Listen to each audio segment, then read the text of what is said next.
Yes. Hello, my beautiful friends, and welcome back. We have a great live stream planned today. We're talking about new arrests in Minnesota, including this woman. You may remember her as Banana Rice Somali. She has now been picked up courtesy of Pam Bondi, and she's not alone. A whole slew of other individuals also got arrested for assaulting ICE officers. And we heard from her before when they shoved her in front of the cameras and they said, hey, look how amazing our culture is. And then she rambled on about banana and rice.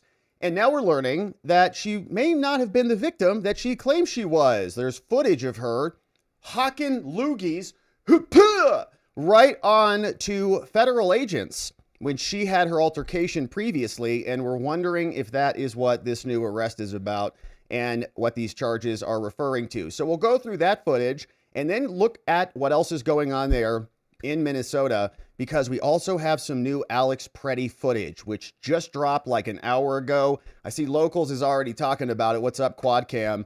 But it looks like this, and it's very curious because it certainly looks like the same guy that we have seen from this past weekend, who's out a week before when allegedly got into another altercation and broke a rib. Looking like it's this guy right here. Oh, certainly looks like him, doesn't it? Kicking a car and breaking it wide open. So we're going to come back, go through that video, and see what the Freedom Caucus has to say about all this, because they are now demanding that the Insurrection Act be invoked and that we stop playing games here, because enough is enough already. We shouldn't be backing down. We should be doubling down. And they're saying all necessary tools should be deployed. We'll read through that and then go through some more reaction, because the prosecutors out there are gearing up. And there was a psycho prosecutor from some location. I think we'll get into it. But he's basically saying, we're going to track you down. He's calling them Nazis, essentially. And we're going to hunt the ICE agents down and make sure that they pay, which is, to me, a threat against the federal government. So, of course, we're going to go through and see what the latest is, go through some reaction. We got Trisha from Ohio queued up. ICE was in Arizona, coming out to arrest some fraudsters here. We're happy about that. Well, we are. Not all Arizonans are. And we got Fulton County also got raided today out in Fannyland. Woo! So you can see this cop was heading in there, this agent, look at that, with some sort of a pry bar or something. Fannie Willis and the Department of Registration and Elections got raided here today. And so we've got a bunch of amazing stuff to get to, and we're very glad that you're here and with us. Happy Wednesday, all downhill from here. Before we get into the business on the day, we've got a sponsor, and we're talking about becoming regenerated, because of course, we're working out, we're trying to exercise our bodies, and that causes inflammation and tissue breakdown when we're trying to get after it. And it can peak 72 hours after the physical stress even occurs. So after you exercise, you got to start recovering. That's why we've got Regenerate from the Wellness Company. It's your new recovery resource. And Regenerate is the first ever oral triple peptide recovery drop designed for full body healing without injections. It works by supporting the body's natural repair process. It's got this aquasome peptide delivery system. It works with BPC 157. You may know it as a body protective compound. Helps with all sorts of different things like gut lining and tendons and ligaments. And it's also got some anti-inflammatory tripeptides in there as well. So all sorts of good stuff that enhance the regenerative effects of the product. Now, lastly, TB500 supports flexibility, endurance, and tissue repair, promotes healthy blood flow and cellular repair. You don't need any needles, no mess, just clean liquid drops, all powered by Aquasome, delivery for superior absorption. So if you're ready to recover smarter, go to twc.health/Robert. Use code Robert. You'll save some money and you'll get free shipping. This is for U.S. residents only, and we appreciate you supporting our sponsor and, of course, the show with our friends at the Wellness Company. So thanks for doing that. Check out the links in the description below. All right, now, without any further ado, we've got business to attend to, and so let's get to it. Banana Rice Somali arrested. She got picked up because Pam Bondi went over there and said, enough of this nonsense. Bondi announced this over on her X account. She said, hey, I am on the ground in Minneapolis today. Federal agents have arrested 16 Minnesota rioters for allegedly assaulting federal law enforcement. And this is curious because we heard Banana Rice, who was previously saying that she got attacked by the feds and she had this bandage on her head trying to sell it. She said, people have been resisting and impeding our federal law enforcement agents, and we've had enough. So we expect more arrests to come. I've said it before, and I'll say it again. Nothing will stop President Trump and this Department of Justice from enforcing the law. Now, she gives us the photos down here. Let's take a look at what we've got revealed. These are the names of those arrested today under 18 U.S. Code Section 111 for assaulting, resisting, or impeding certain officers. And of course, in this list of names, you see right here, dun, dun, dun, dun, Nasra Ahmed. And that's the same woman who they paraded out in front of us in this clip right here. She put the Band-Aid on her head and she said, I got attacked by ICE agents. Turns out, seems like she was doing the attacking because we've got the actual footage now from the security cameras that are slowed down and show her hawking loogies at the agents. So here's the clip that went viral because she really can't explain why Somali culture and American culture should even be in the same sentence, but here's her. So I'm Somali. I'm proud to be Somali. To me, being Somali isn't just eating bananas with rice. It's a lot. It's like it's an interesting thing. It's very hard to describe what it means to be Somali and what it means to be American, but it's like a cultural fusion. It's kind of like the bananas and rice. You know, people don't really see, like, you know, it's you know, people don't think, oh, you can eat bananas with rice, but that's what it's like to be Somali and American. It's like that combination of banana and rice, but you're gonna get what I mean. We don't at all, other than that they shouldn't be together. How about that? So she got arrested now, and why is the question. And here you see some photographs from the roundup today. This person still worried about COVID or something. We've got this guy over there with a broken arm. That's great. So he's out there fighting for the illegals. Another dude over here. We see this person right here. She got picked up. This young man over here. This fella over here. And we just keep going. Wow, that's a nice, interesting outfit. Matches the hairdo. Here's another one. And this woman is this young gal looking like she's having a difficult reaction to this. And then, of course, we've got this woman who is reflecting upon her decision. And there's no real giant wad of bandages on her forehead anymore because that was fake. And here, in my opinion, here you can see another guy. Let's go through it. Looks like that's it. So Pam Bondi going up and rounding them up. Now, who is this woman and what ultimately happened? So remember, the reason they paraded her in front of us to explain to all of us about how cultural enriched we are because of banana and rice. She was a victim. She got attacked by the ICE agents. And so she had to come tell her story to America and the world. And we learned that's not actually true at all. So here's how the whole hoax went down. This guy came over here, Frederick Mello, a reporter for some place no one's ever heard of, says Nasra Ahmed, right? This was posted back on January 18th. Remember this? And she said she was just walking through the parking lot of her aunt's St. Paul apartment complex when she found herself surrounded by dozens of ICE agents. Ahmed, born in the USA, says she showed them her ID. She was then forcefully detained and jailed for more than 2 days. And she didn't do anything wrong. She was just an innocent person who just got kidnapped, snatched off the streets by these federal agents, right? Right. So here's the video, and you can see what a stupid sob story this is. I don't know where she got these scrapes from, but here you can see. Hello, hi. Walk us through it. Now, we won't listen to the whole thing because it's just a big fake sob story because we've got the surveillance footage now from the parking lot. But here is a little bit of what she's doing. And I encountered ICE. I was detained, or why? Let me rephrase it as I was kidnapped by ICE. I was kidnapped from ICE from my home. From your home. And you did nothing wrong? They came here, right there where I'm pointing at, and they came here, were following two men, and while they were following two men, they came and stopped at this exact area near the office. We got the surveillance footage. When they stopped by the office, I was walking towards that area, and I got caught in the middle of what was going on. And so as that went on, they came out of their cars and they went up to me and approached me and asked, Hi, hello, they greeted me, and I proceeded to do the following. I gave them my ID. I did whatever I was supposed to do by their orders. And so while that happened, these ICE agents decided to racially indict me.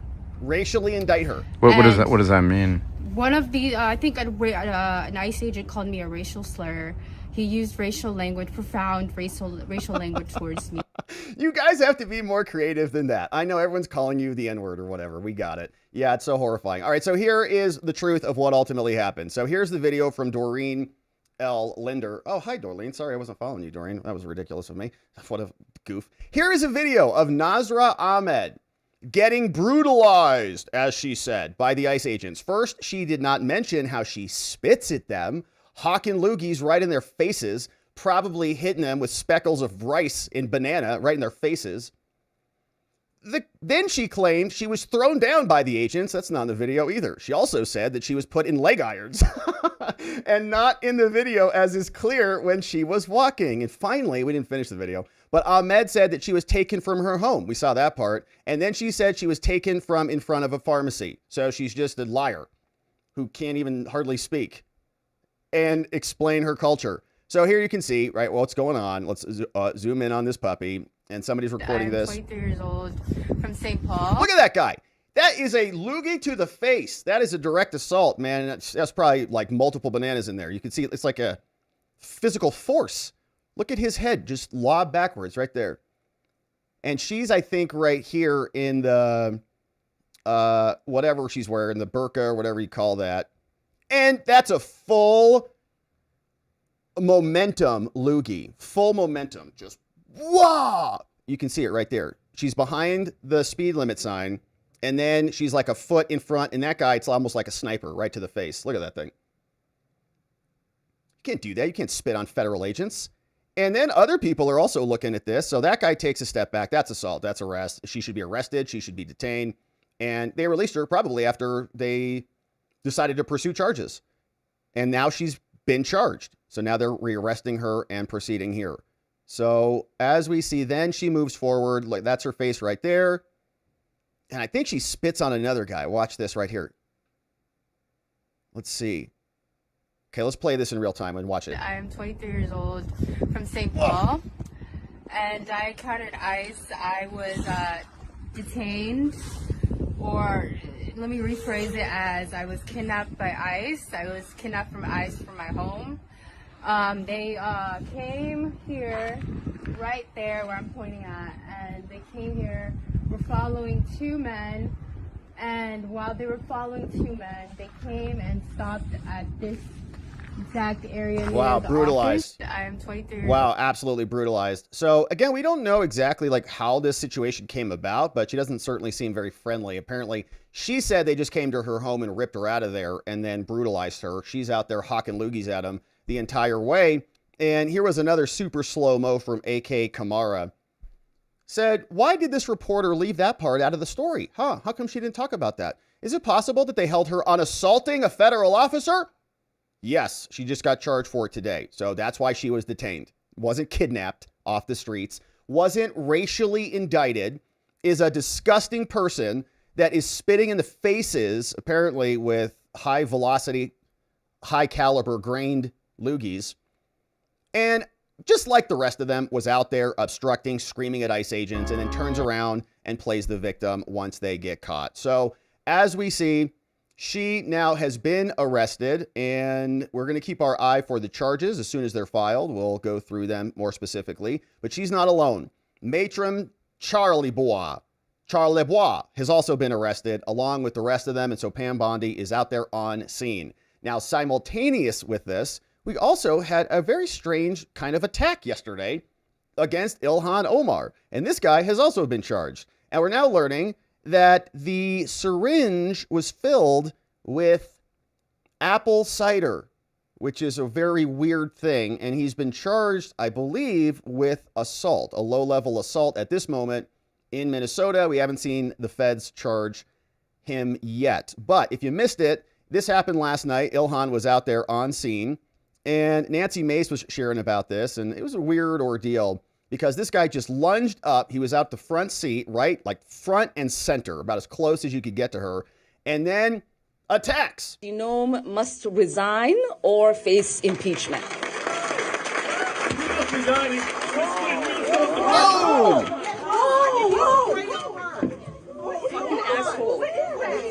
I don't know. Resign or face.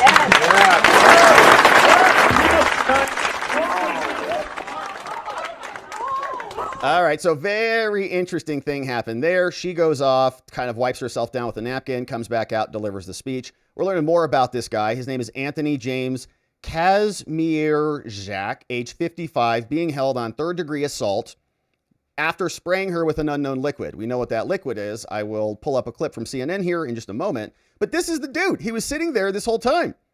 And when I saw this clip, I honestly thought this was like a clip from a movie, just kind of based on how this guy's moving.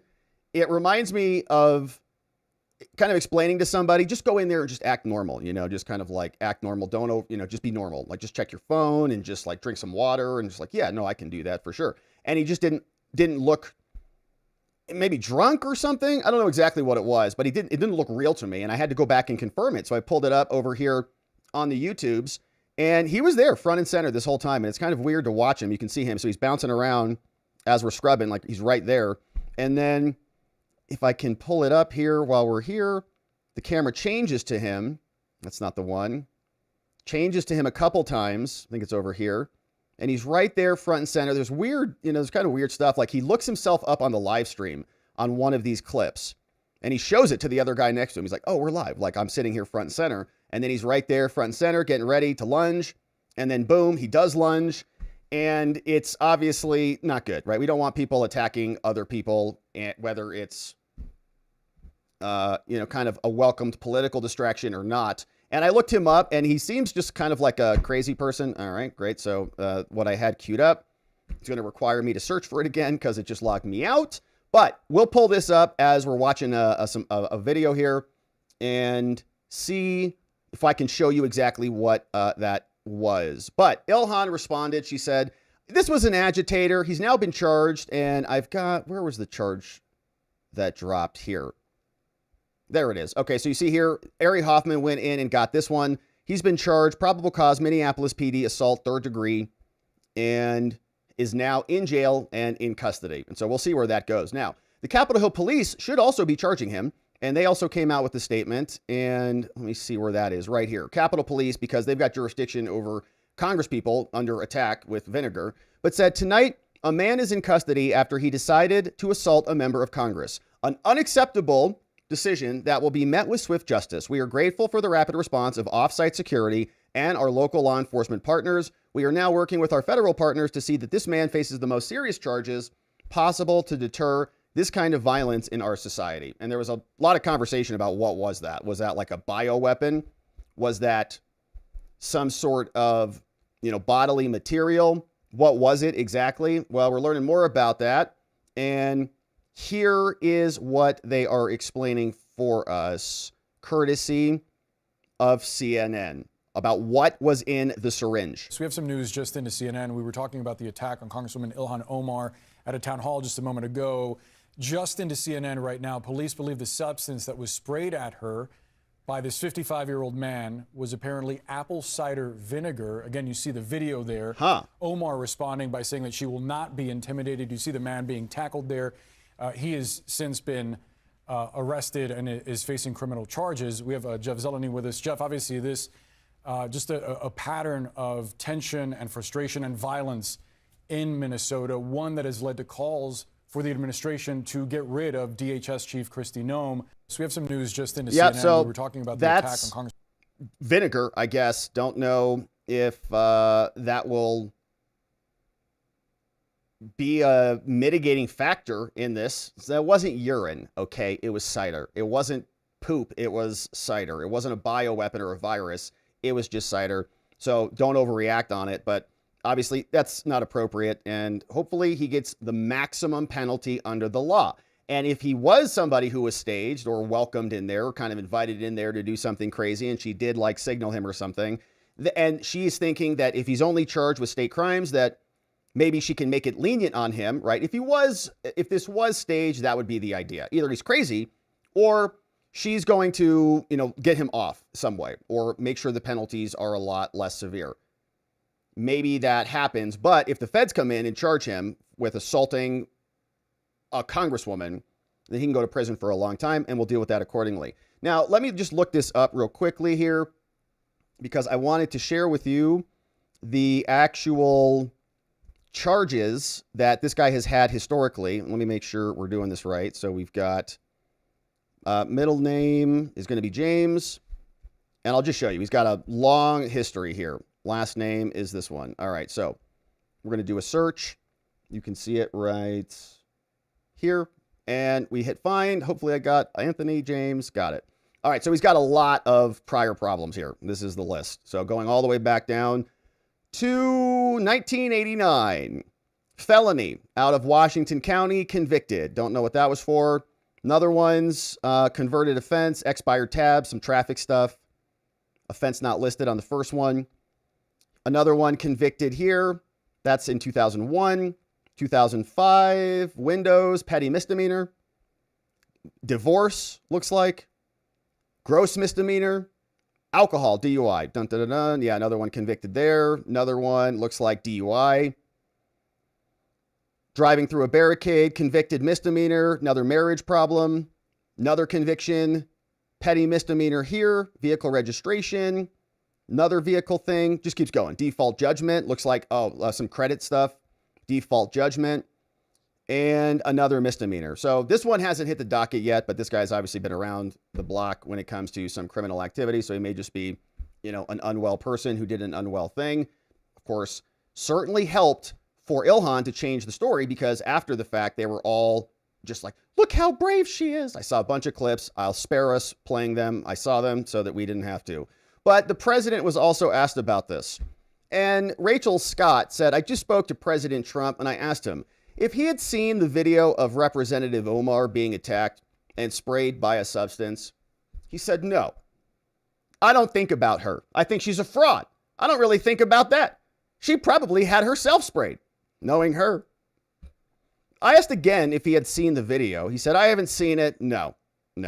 I hope I don't have to bother. Yeah, it's not that interesting. More from my interview. Asked about Murkowski and Tillis. Trump said, well, they're both losers. Also true. What can I tell you? They're terrible senators. One is gone and the other should be gone. In the meantime, the border's perfect and amazing. Also asked about Tom Homan in Minnesota, saying, well, there could be a more relaxed approach. We've taken out the largest part of the bad, really bad people, said Trump. So very, very bad and dangerous people. We've taken out a large portion of them so we can start doing maybe a little bit more relaxed because we know where a lot of them are. And what we're asking the governor to do is hand over the criminals that they have. It'll make the job much easier and faster. But he did say other cities could be next, and they're in Arizona now. But when we get them out, when they're out, and there will be a time coming in the not too distant future, then we go on to something else. When we're already doing in Memphis, we're already doing in Louisiana. As you know, we're doing that. And he said, we can finish the job in Minnesota, but it's just going to be in a de-escalated form, is what he said. We'd like to finish the job and finish it well. And I think we can do it in a de-escalated form. A lot of the hardest work is already done. I want people to appreciate the fact that we've taken thousands of criminals out. So, yeah, well, they're getting some more criminals out. You've got a maniac shooting disgusting syringes at congresswomen, which should not be happening. And you have apparently banana rice Somalis who are hawking loogies at federal agents and then lying about the entire ordeal. Well, I don't know why I was arrested. Well, maybe because you're assaulting federal officers. Not a good look. So that's true. More people being arrested out there and some bad hombres and some bad Somalis all getting picked up. And so we're, of course, going to keep our eye on this case. We'll see what the charges look like once the docket is populated and fleshed out. And we'll be here to cover that. Now, we've also got some other news and some other updates. And this video just broke. And this is very curious. New footage of Alex Preddy allegedly identified the week before he was shot and killed, kicking the taillight off of the back of an ICE vehicle. And this is a video that was released over here from Steve Guest. He writes, must watch. Footage of a man who looks like Alex Preddy with a gun in his waistband, spitting on and attacking federal law enforcement officers and kicking the taillight of their vehicle on January 13th. Bombshell report from the BBC. Important context. Preddy was not a peaceful protester. And here's the video. You can see that is what looks to be like Alex Preddy once again. And yesterday on the show and the day before that, we were dismantling the innocent nurse hoax. Just walking by. Listen to Rand Paul today. He was completely innocent, had done nothing wrong, wasn't in the street, even though there's video of him being pushed out of the street and then coming back into the street. Now we see this footage. Here is what the so-called peaceful nurse was doing on the 13th. This is a moment the news movement filmed on January 13th in Minneapolis, showing a man who appears to be Alex Preddy interacting with federal immigration agents 11 days before Border Patrol shot and killed him. Our footage was analyzed by the BBC, whose facial recognition technology confirmed his identity to a 97% degree of accuracy. On the morning of January 13th, our team received a tip that federal agents were blocking a street at the corner of East 36 and Park Avenue in Minneapolis. We arrived around 10:15 a.m. We saw observers shouting at the agents as they walked back to their vehicles. When they started driving away, peaceful. The man kicked their taillight. An agent then got out of the vehicle, grabbed him, and pushed him to the ground.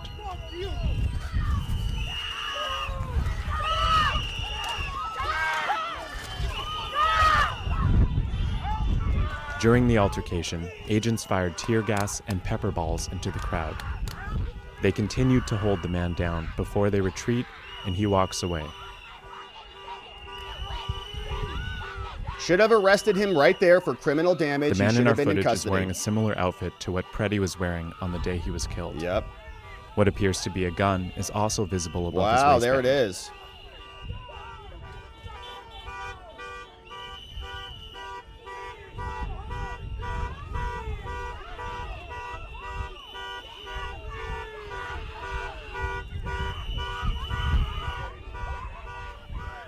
Here, he continues to stand at the scene.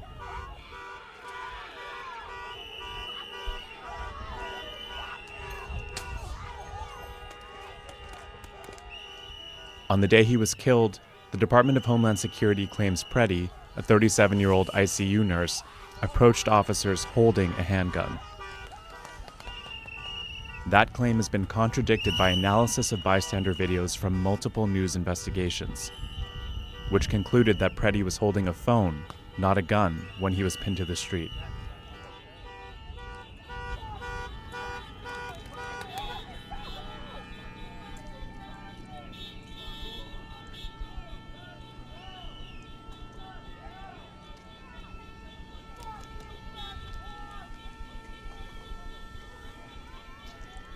We'll let it play out. Then we got his photo here. We'll compare and contrast.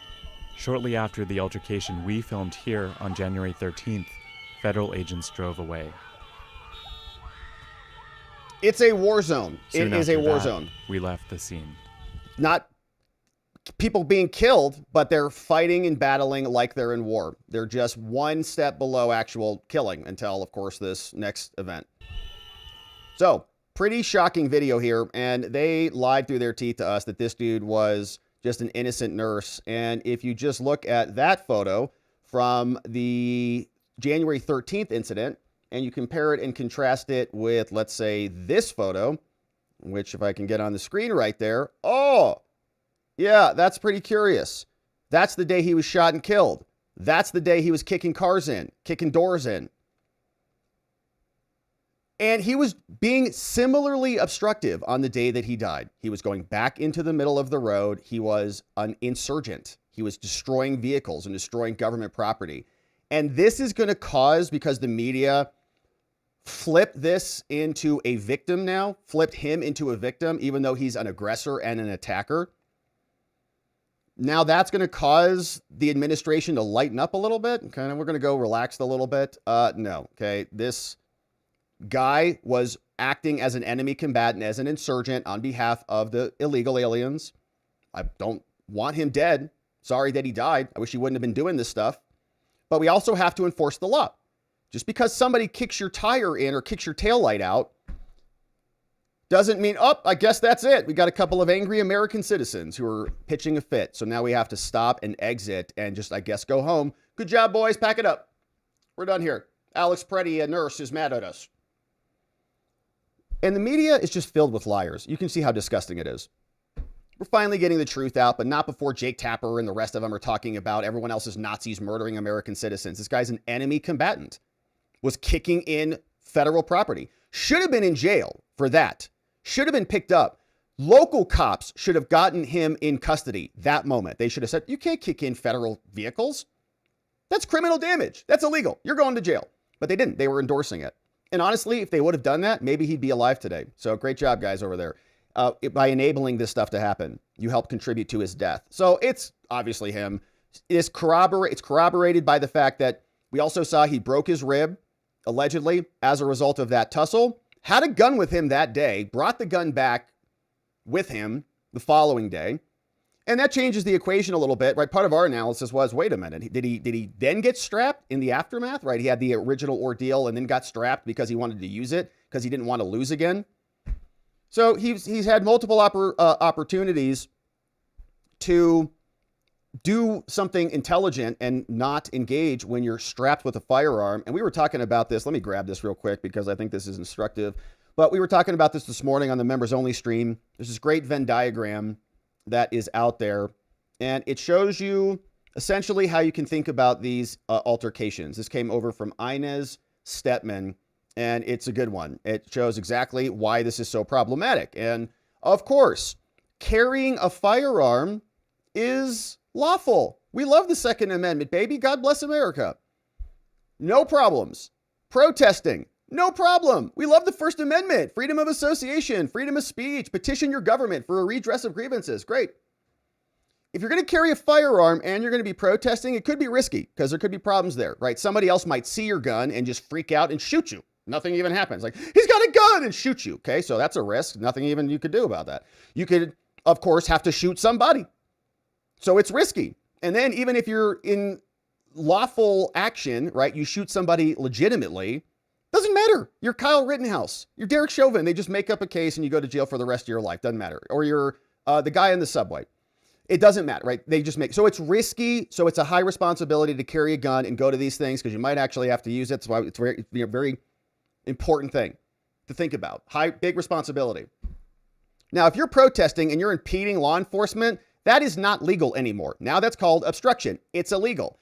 And if you're going to then protest and obstruct and carry a firearm, now you're getting into very dangerous death territory, okay? Because the federal government or the cops are not going to be impeded. And now they're going to meet your force with their force, and they have more of it, and they have the backing of the state. So that's why it becomes very dangerous and results in death. Not a good idea to do it. Carrying a firearm comes with great responsibility. With great power comes great responsibility. Spider-Man. Rings eternal. And so you can't break the law and commit a felony while you're carrying a firearm and then suddenly say, how dare you shoot me? It's not even a really complicated thing. And so we appreciate this Venn diagram courtesy of Inez Stetman. We're going to repost this at the top of our timeline so that you can share that around with many people on the left who don't understand exactly what is going on. So very clearly looks like that's him.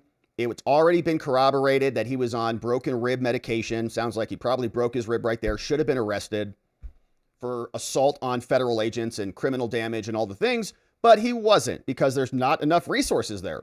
Should have been picked up for violating federal law, and he wasn't. So the next time he did it, things got escalated. They saw his gun, an accident happened, now he's dead. But to just pretend like he's being shot and murdered because agents are coming in, kidnapping people off the streets, and just there's a totalitarian dictatorship emerging is ridiculous. This guy brought himself to the problem multiple times over and was breaking the law in the process. So spare us this, the peaceful protester.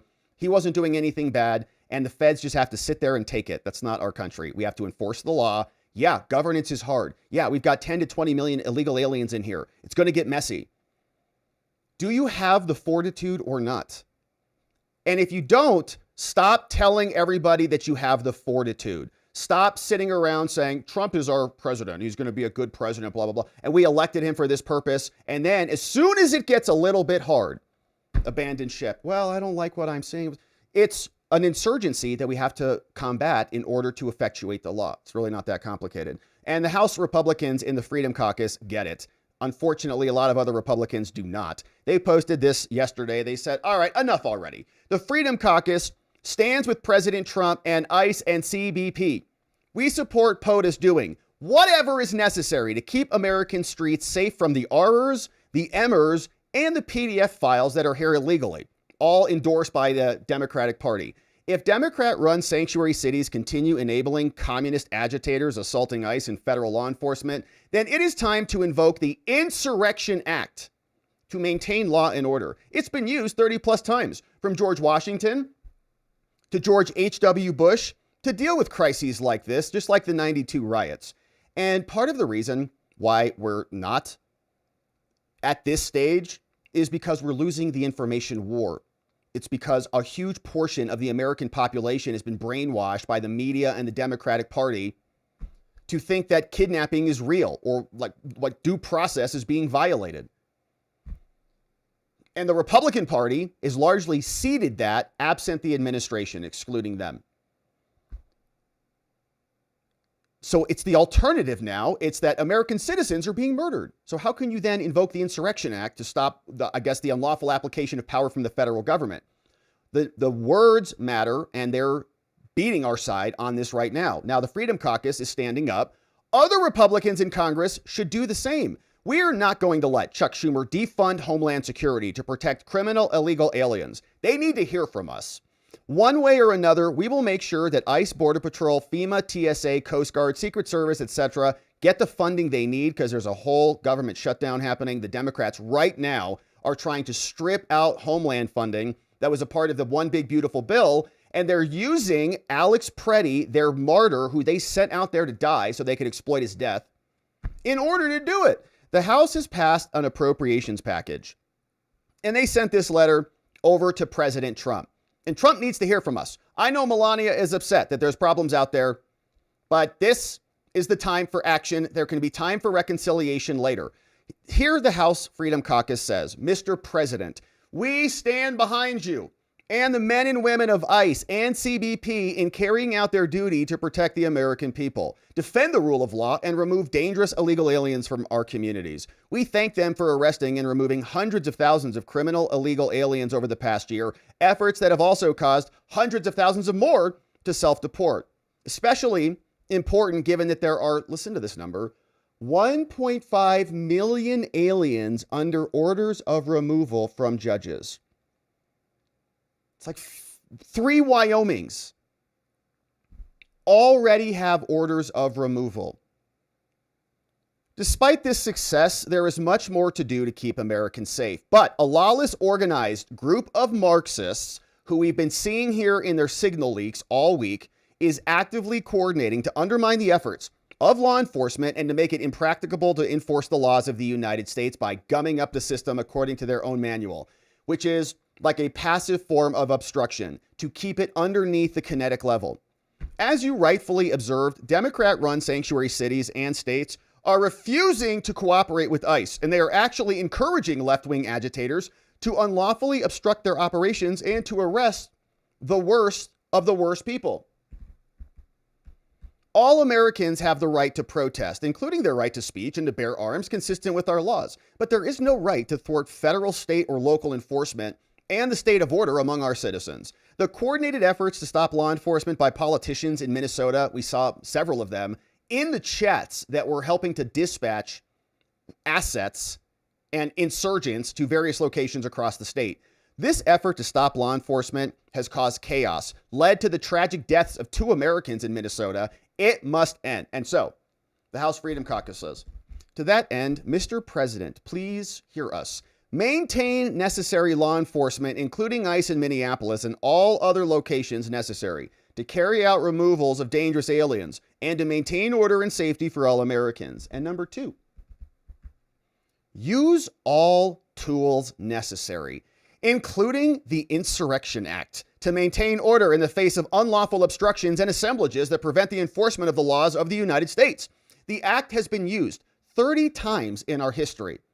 It's not going to wreck the country.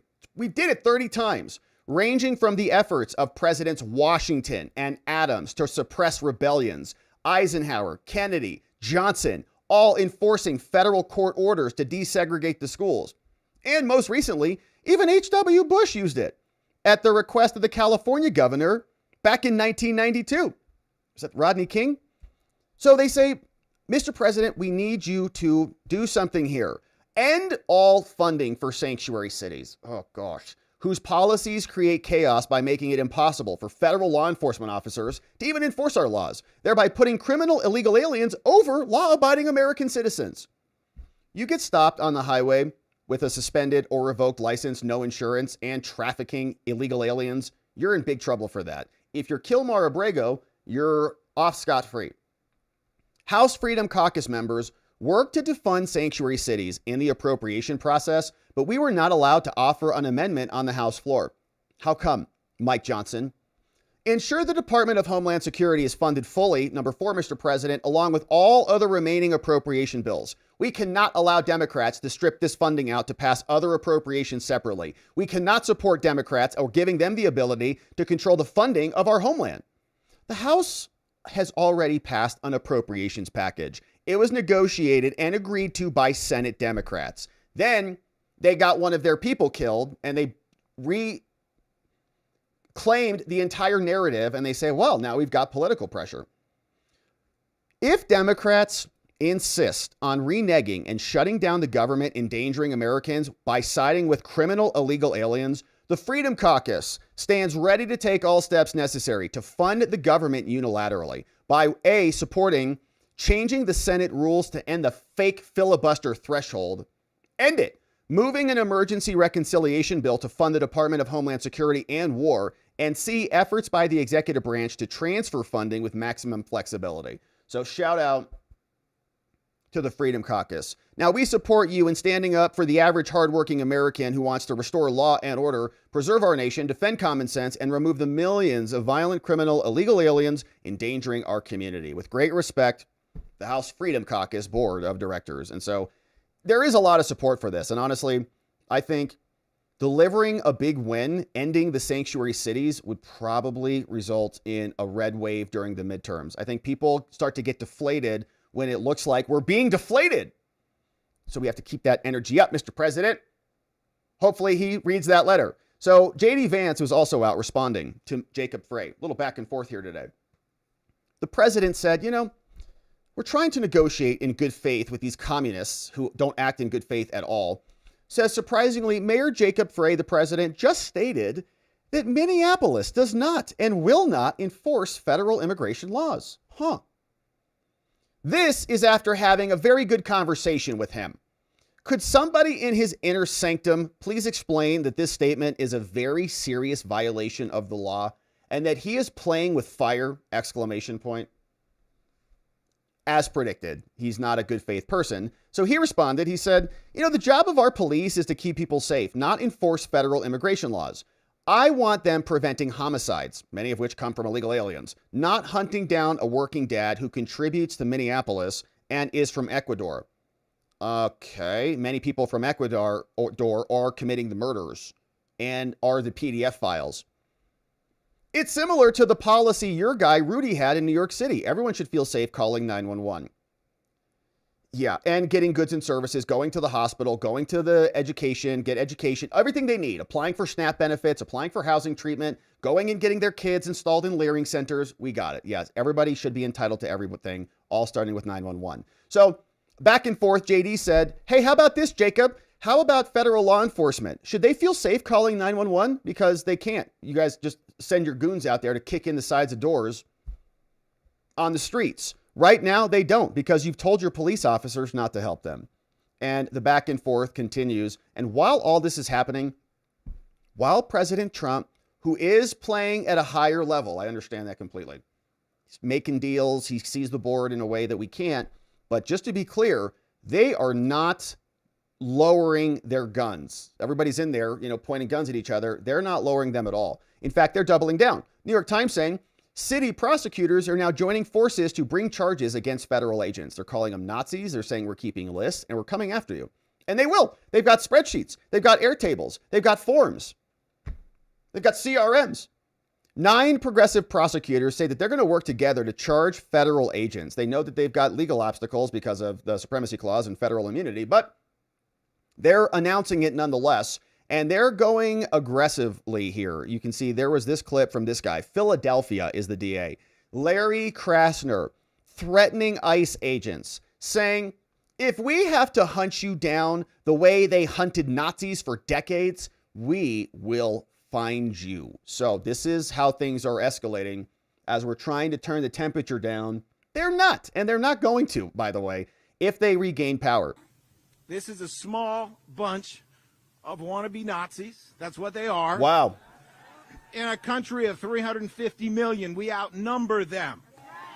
If we have to hunt you down the way they hunted down Nazis for decades, we will find your identities. We will find you. We will achieve justice. All right, so he's targeting federal agents. It's a rebellion. It's an insurgency, and it needs to be dealt with accordingly. So they're also organizing. They know they don't have the power to do it. They don't care. They know they can't organize to attack federal agents and try to pass it off as protesting, peaceful protesting and observing, but they're doing it.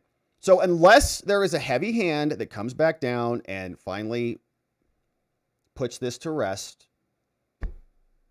it's going to continue. 9 progressive prosecutors are circling the wagons. The FBI said it's not going to investigate Renee Good, Alex Preddy, the maniac allegedly kicking doors in. Facing a wave of criticism, Trump on Tuesday promised a very honorable and honest investigation.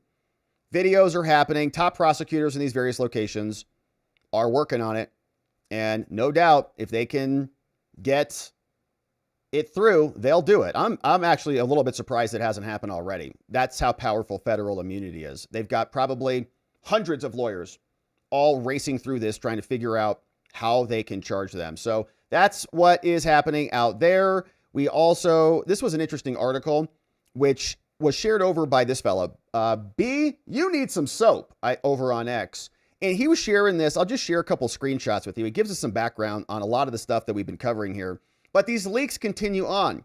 And he got some more photographs of what looks like to be a CRM, which is like a customer resource management tool, client resource, whatever.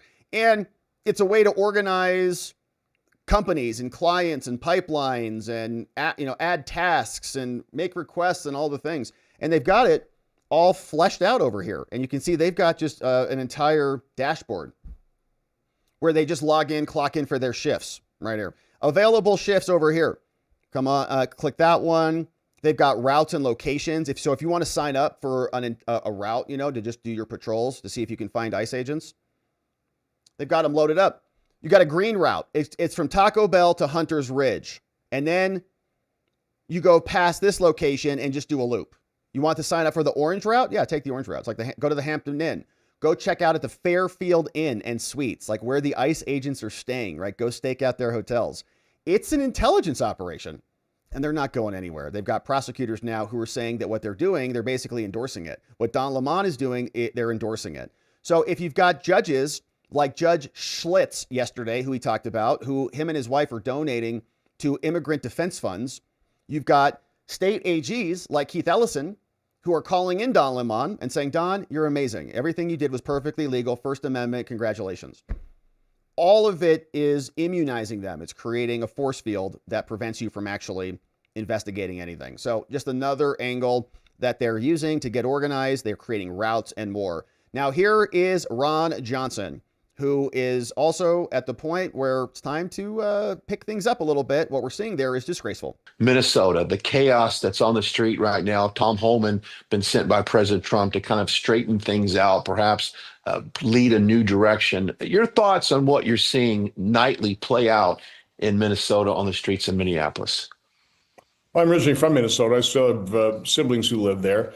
They're astounded by what's happening in their state. This is just bad leadership, awful governance. You've got Democrats, again, Governor Walz, Mayor Frey, who have declared their state and city sanctuaries. They refuse to cooperate with ICE. ICE and Border Patrol, that they are operating really throughout the country, really fulfilling the mandate of President Trump, which was to secure the border and deport, starting with the illegal criminals that have raped and murdered and trafficked drugs and humans, get those folks apprehended and deported. And in most states and most cities that cooperate with ICE, you really have no problems. I mean, we are cleaning up the streets. We are making these cities and states safer. But in Minnesota, we have the governor and the mayor incentivizing violence and obstruction of justice against federal law enforcement, and now it's resulted in 2 tragic deaths. But Democrats, they'll never even consider the tragic deaths, like Laken Riley and the many, many, many, many others who have been victims of crimes committed by illegal immigrants. Don't look at that at all. They just focus on they were tragic deaths. I feel horrible for the families of the people that were killed. Didn't have to happen. It shouldn't have happened. And had it not been incentivized by Democrat leadership or some other radical left group that's organizing these protests, creating these martyrs, there wouldn't be these martyrs. They wouldn't have had those 2 deaths. Yeah, it's a bummer that they're instigating it, but they're causing the deaths of their own people by supporting their efforts. And Bill Melugin has now just come out and confirmed that, yep, DHS confirms to Fox News they're aware of this video, and HSI is investigating it. And it definitely looks like it's that dude. So shout out to the BBC for actually reporting on that. And yeah, that's going to be a curious one to continue to follow. And here's more from Rand Paul. He said today, while all this is happening, we have Republicans apparently who are agreeing to continue to fund refugee assistance. Why are Republicans continuing to fund refugee assistance? Everybody's a refugee. Everybody's an asylee. Everyone's here on temporary protected status. Everyone here's a dreamer. Everyone here's got some reason because they're being tortured or their papusa business or something's going on. We get it. And now Republicans are still shoving billions of dollars down their gullets, courtesy of your wallet. Here's Rand Paul upset about that today. There's been a lot of news reports about the fraud occurring in Minnesota. I think it makes people mad. It makes me mad. And then I see in the appropriation bills that all the people who are going on television squawking about this are now voting to give another $5 billion to these programs. You can't just say, oh, we'll have better people next time and we're going to send people to Minnesota to clean it up. Yes, we should try to do that. But the way you clean it up is you give them less money. And really, I think at this point, there's so much fraud in these programs that I would zero out the refugee programs. 100%. Does that mean no refugees? No. If churches and people want to bring refugees and they welcome them to this country and they come legally, they should pay for them. Charities, when you give your own money, it's not charity to bring people in and then have billions of dollars taken from the taxpayer. So I think all refugees that come to this country should not get any welfare. Doesn't mean they can't get assistance. Churches and individuals should help them, but shouldn't be any government assistance because I think it becomes a beacon to an entire group of people. Yep. Look, half of Somalia seems to have come to Minnesota. So I think the way you stop that is you have to stop these refugee programs. And I think it points out some hypocrisy on the Republican part that on the one hand, they're all, oh, we need to do something, we need to do something. And then they're going to fund another bill with $5 billion more for refugee programs, refugee welfare, essentially. What are they doing over there? We're already upset that they stole $19 billion in Minnesota. I'm like, well, here's another $5 billion because, you need it. Byron Donalds was also out. He said, no matter what Tim Walz and Jacob Frey say, they do not have the legal authority to impede ICE. They never will, and they know it. Here's Byron explaining why this is so simple. They don't care. They know they don't have the authority. They don't care because what's going to happen to them? Nothing. Here's Byron. You have been basically backing ICE, this whole way, this whole controversy the last year. But what about what happened on Saturday? The administration seemed to be saying things that really aren't accurate. What's your take about what we saw in that video on Saturday? Well, I mean, first and foremost, nobody wants to see anybody lose their life. Let's be very clear on that. But my position has been very simple. You do not have the right to engage law enforcement in a forcible way, period. Nobody wants an American to lose their life, nobody. But you cannot stop them from doing their law enforcement duties, whether they're ICE officials, Secret Service, FBI, a sheriff in the state of Florida, or anybody at any one of our police departments in the state of Florida. You do not have that right to do that. So it's very unfortunate what happened in this situation.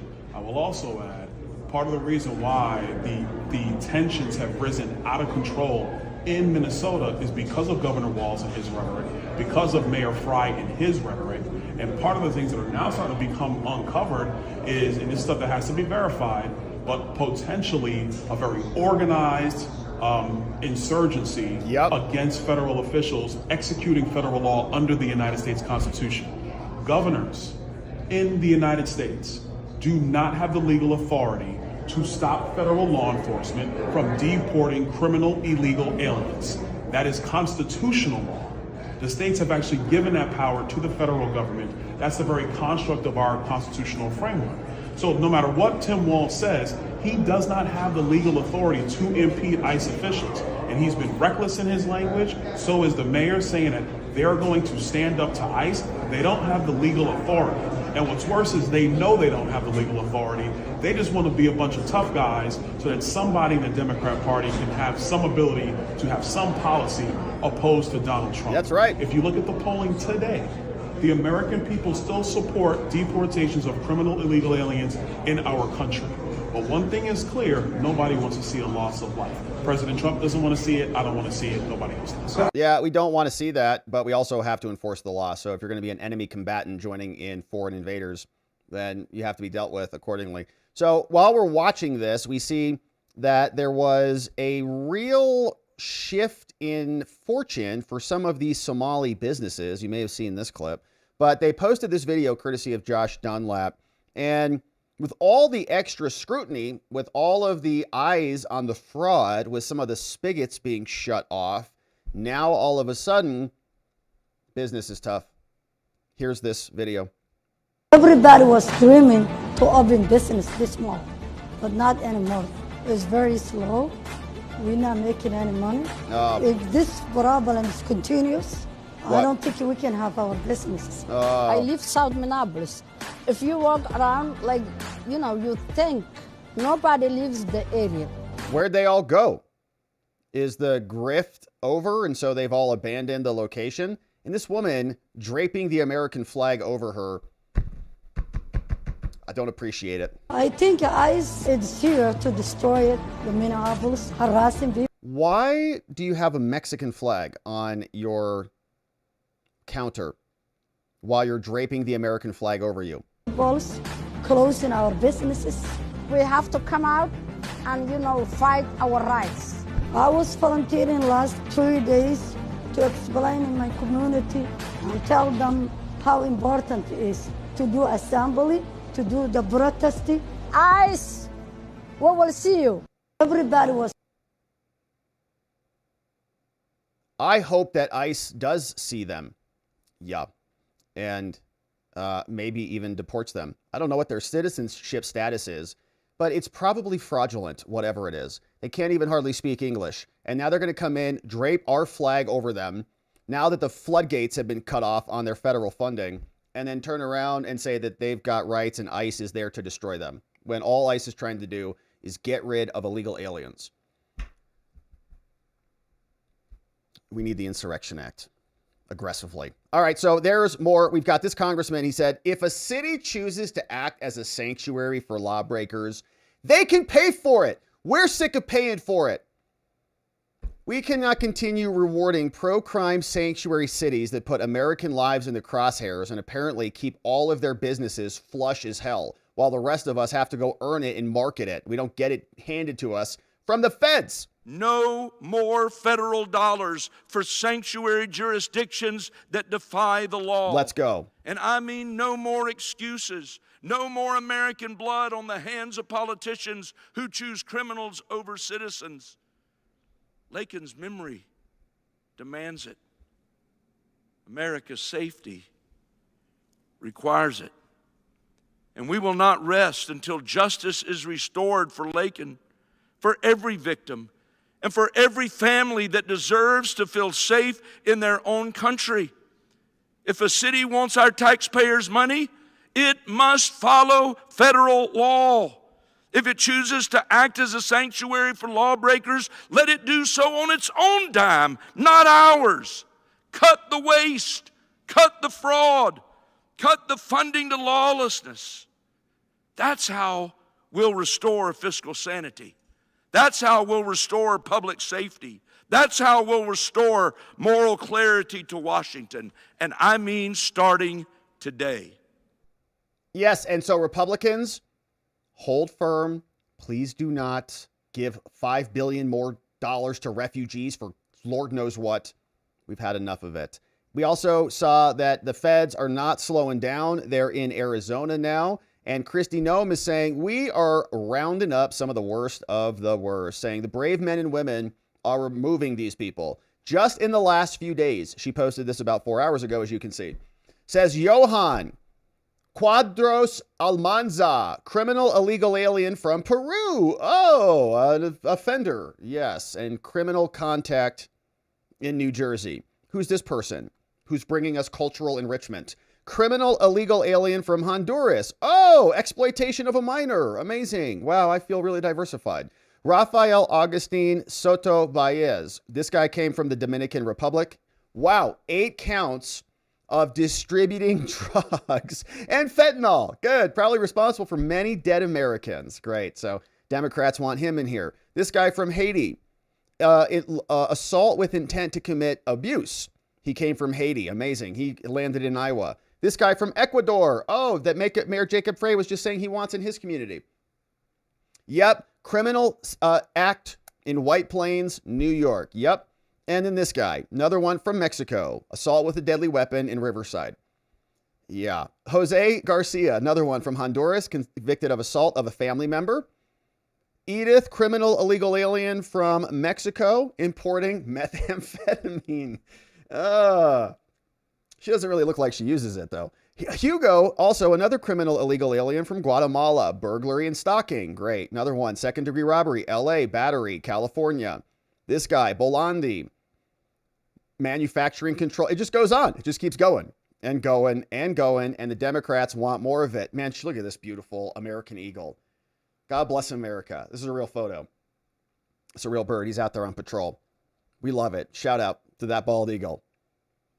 I need to get one. All right, so that's what's happening. Now, they're also in Arizona, and we were happy to see it, but these congresswomen were not. They were all out. We don't want him in here. We do not need ICE in our city. We do not want ICE in our city, but I mean, we do. Yeah, some of us do. Definitely do. And so they were there. There was a big roundup. You may, if you're in Arizona, you may know of a Zips bar. They went out to all the Zips, and apparently it was basic identity theft, massive fraud sting. So they went out, and lots of the lefties are very unhappy about that, but we're not. We're happy to see that continue to develop. So we also are seeing that Tricia from Ohio is saying we're not letting up, okay? There are 1,300 criminal illegal aliens in Minnesota's jails. We want to get them, honor our detainers, so that we can remove these people from our country.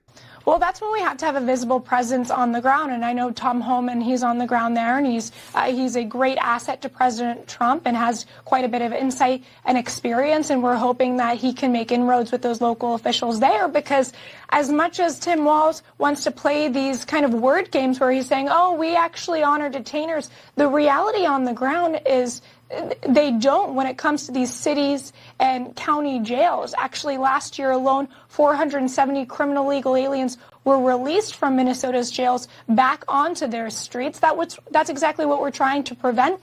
As we speak, Stuart, there are 1,360 criminal legal aliens in Minnesota's jails. What we want is the commitment that they are going to honor those detainers and turn them over to ICE, or at least give us a notification before they're released.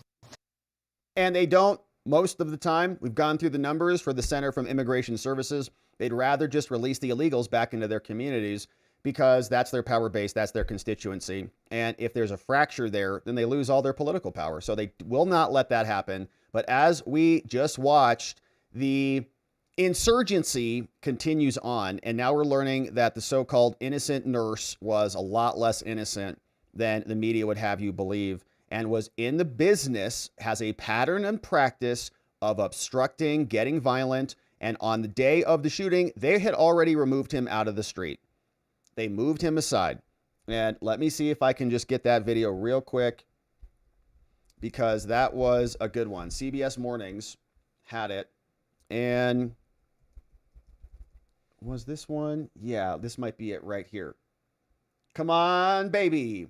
We're rolling, and we got it. All right, so here's the original one, which when we do a little compare and contrast, in fact, yeah, here. So this is the original, and it's basically the same damn outfit. Yeah, right there. And he was, again, shoved aside originally, and he went back out into the street. There it is again. Everybody wants to conveniently forget about that. The video for most people starts right here, when he's then already in the street. But as we know, they moved him aside in the very beginning. Okay, he already was in an altercation. About 2 minutes before the shooting, Alex Preddy is seen arguing with officers.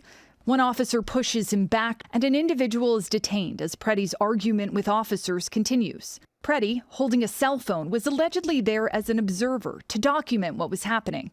About a minute later, Preddy is seen standing in the street, filming, directing a car past him. An officer that... Other insurgents is who he was directing. Other people a part of the team. And approaches another apparent observer and pushes her.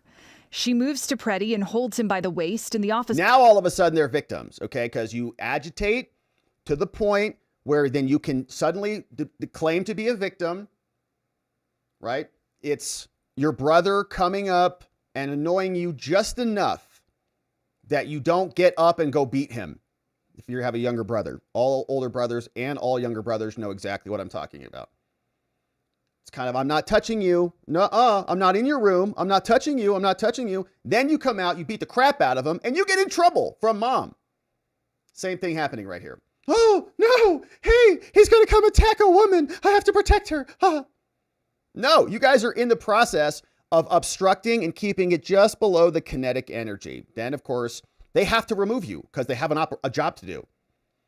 And it's the same MO, although he didn't get violent here. So again, he gets jumped by the cops and then he gets killed. And he had already done that the week before, right here in the clip. One more time, just for posterity's sake. This is a moment the news movement filmed on January 13th in Minneapolis, showing a man who appears to be Alex Preddy. It is like the same outfit. It is the same jacket. Look at that. It's the same getup right there as in the first scene. You have that. Let me cue this up. Little frontal action over here. Look, it is the exact same. Same outfit. Let me see if I can squeeze this puppy out over here. Right there. Come on. Come on. So they're going to say it's not the same guy. Is that what's going on out there? No, you can't prove it's him. There's no evidence of that. Yeah, it's him. It's the same outfit. Looks exactly the same. Facial hair, hat, little neck thing going on. It's him. So the innocent nurse hoax once again crumbles, but are you going to see any corrections on that from the media? No, of course not, because they're liars. So the House Freedom Caucus says enough of this crap. You can't impede law enforcement and commit obstruction and then think that you can get away with it. I'm not saying you should be killed, but there needs to be consequences because we have to follow the law. So we're going to keep our eye on this one, obviously. Hopefully the president reads the message from the House Freedom Caucus. And hopefully we keep our voices loud and clear on this, that there is support for enforcement of the law. Republicans don't need to get so squishy. In fact, being squishy is only going to cause your further demise. We need you to stay activated on this. This is the whole reason we elected you. It's getting a little bit hard for you, but that's okay. Man up. You made a commitment. When you supported Trump and got on the Trump train, you made a commitment. And so you need to see this through. Now that things are getting a little bit difficult for you and you don't like it because some agitator got killed, now that stops the entire movement. Let's grow some pears, okay? And make sure we get this done, Congress. All right, so we're going to keep our eye on that one.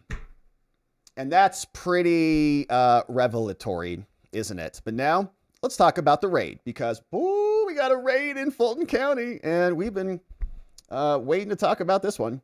We've got, as this was all unfolding, I've been queuing some other things up because apparently Yeah, here's what's going on. Yes, this is great. And love it. A literal truckload has now been taken from Fulton County in an FBI raid. You see this video shared from David Cott. Says FBI agents have docked a truck back into Fulton County Elections Office, and they're filling it up. Presumably, they're going to begin loading the truck with the 2020 election ballots now, any moment now. So Brad Raffensperger, Fani Willis, Nathan Wade. Nathan Wade got a text message. He just looked up and pulled his sunglasses up while he's on his cruise. Oh, crap, this is a problem.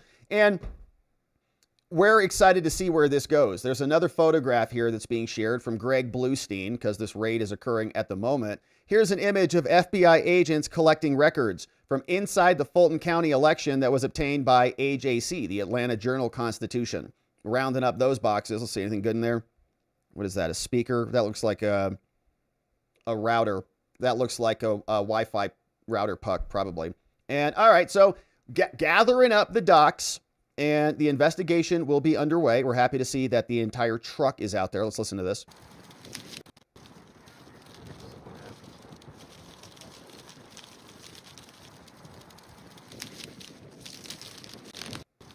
And we have reaction to the raid from Senator Greg Dolezal, who is a state senator who has been on this for a while. And we covered a live hearing with him where he was asking Fani Willis a bunch of questions about her office and subpoenas and more. He just said, we deserve answers about what happened in 2020. I was one of just 4 Georgia senators who originally called for a special session in the aftermath of 2020. Glad to see the FBI here working to uncover the truth. And so we're going to come back to that. But remember, we've been battling for this for a long time. In fact, there was a lawsuit that the DOJ submitted back in December. U.S. of America versus Che Alexander. And we've been wanting these files. They're not giving them to us because they know they're damning and incriminating. But back in December, Harmeet and the Civil Rights Division sued. They said, all right, look, the AG Pam Bondi has sweeping power to go get election records. We're demanding them now. You have to make them available for inspection under U.S. code. And if we send you a written demand, that's it. You have to give it to us. And so they sued. They said federal court issue an order directing Fannieville to turn the records over to us and go through some case law. They say we're allowed to be here. The AG is demanding these records. They didn't give them to him, so they just went and took them.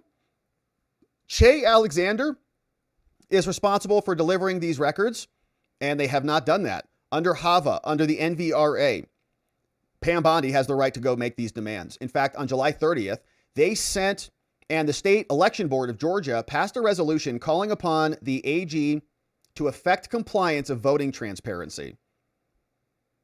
Then on October 30th, Bondi sent a demand letter. So they said, hey, Pam, can you help us? She says, absolutely. Then there was a subpoena. It said, we want all used void ballot stubs. We want all stubs of all ballots, all signature envelopes, corresponding envelope digital files back from the 2020 general election. And so I don't know if this is the scope of the search warrant that the FBI just executed, but it's probably pretty similar to this because they're already demanding it from the DOJ. The October 30th letter then requested these records pursuant to the AG. So they just tried to get it civilly with a federal judge, and now they just went and got a warrant from a federal judge and said, actually, there's crimes over there. So now we need permission to go investigate, and a federal judge said, yeah, sure.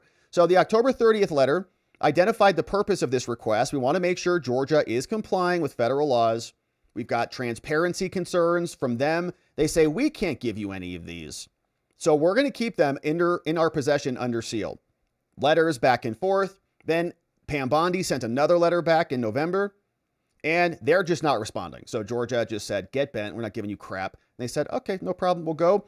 And we'll just talk to another judge and we'll get a warrant and we'll just go seize everything that way. And that's exactly what happened. So here is what the Atlanta Journal-Constitution, who was there, is reporting. You can see here's the front of the building. Fulton County. I don't see Fanny anywhere. And if she was in the photo, you'd know. You can see they say the FBI raided a Fulton County election hub today. Perfect. Tony Thompson, a spokesman for the Atlanta office of the FBI, said the agency was conducting court-ordered activity at the Elections Operations Center at Campbellton, Fairburn Road. in Union City. Didn't offer any further details. Neither Fulton County nor Brad Raffensperger, the Secretary of State, appeared to have any advance notice. A rough afternoon for you there, Brad. President Trump has falsely claimed, says this stupid person, that the election was rigged. It was obviously rigged. Remember when this stupid thing happened? We saw, oh no, oh, the water main broke in Fulton County. Oh no. He is in Georgia, where they're having a big problem counting some of the votes. Mark? No. Nora, this is an election return watch party here on the edge of Atlanta. These are mostly excited Democrats because when's the last time Georgia thought of itself as a battleground state? After record early returns and essentially a day of problem-free voting, there is now a hitch in the tabulation of votes. I'm standing in Fulton County. Fulton County includes a chunk of Atlanta. Downtown Atlanta is State Farm Arena, where the Atlanta Hawks play. They are tabulating the absentee ballots of Fulton County, Georgia's most populous county. A water pipe has broken inside the arena. No. They had counted 86,000 absentee ballots. We don't know how many more they have yet to tabulate, but all the tabulation of those ballots has now stopped. We're told by election officials they may not finish tabulating those votes for a day or two. So depending how close the rest of the state is, we may not know the result of this critical battleground state for another day or two. That is because, again, a water pipe has broken in State Farm Arena. State Farm Arena is where they were counting the absentee ballots of Georgia's most populous county, and now the tabulation has stopped. And then they all go, oh, whoa, water main. Yeah, definitely water main break. All right, so we got the warrant, it looks like. Greg Bluestein, man, shout out, sharing the warrant with us. Thank you, Greg, for doing that. We appreciate anyone who shares documents. Here's the warrant. It looks like it came down in the Northern District of Georgia in the matter of searching this election facility. Case number currently still under seal. In this document, an affidavit having been made before me by Special Agent Hugh Raymond Evans has reason to believe that the property that was just raided has been described in Attachment A, and we're searching for things in Attachment B.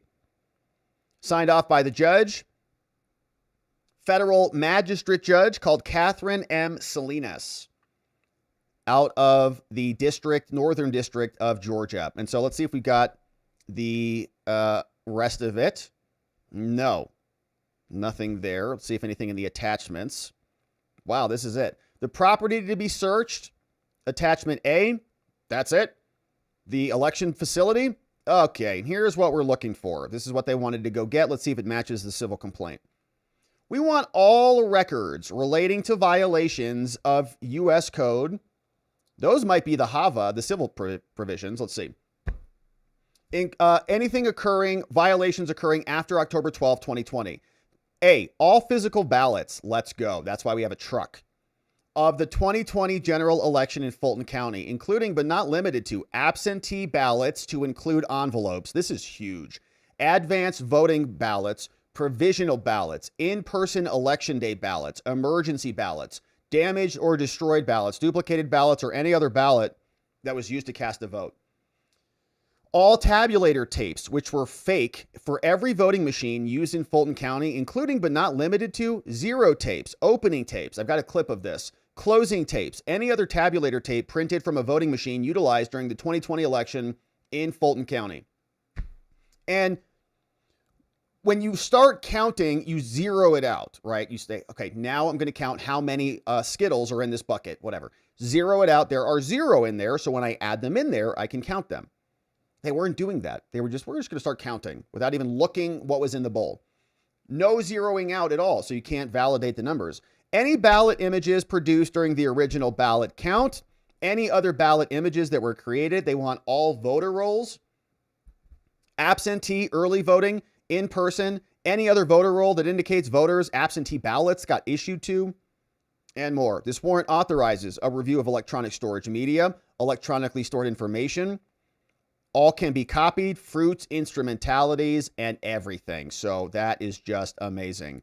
Saying agents, attorneys for the government, pursuant to the warrant, the FBI may deliver a complete copy of the electronic data to the custody and control of attorneys for the government in support of their independent review. And let me just say that where does this video come from? I don't know where that video. Oh, here it is. Fulton County Commissioner says this is an assault on your vote. All right, so they're already reacting to it, and they're probably very nervous about what is about to be found. Let me just say that we are going to, if there's a question of are we going to take all legal action to make sure that, this, what I consider to be an assault on voters. This is an assault on your vote. So I think that, Marvin is an attorney, I'm an attorney. We are all trying to figure out what to do about this. But what we know is that does not even matter.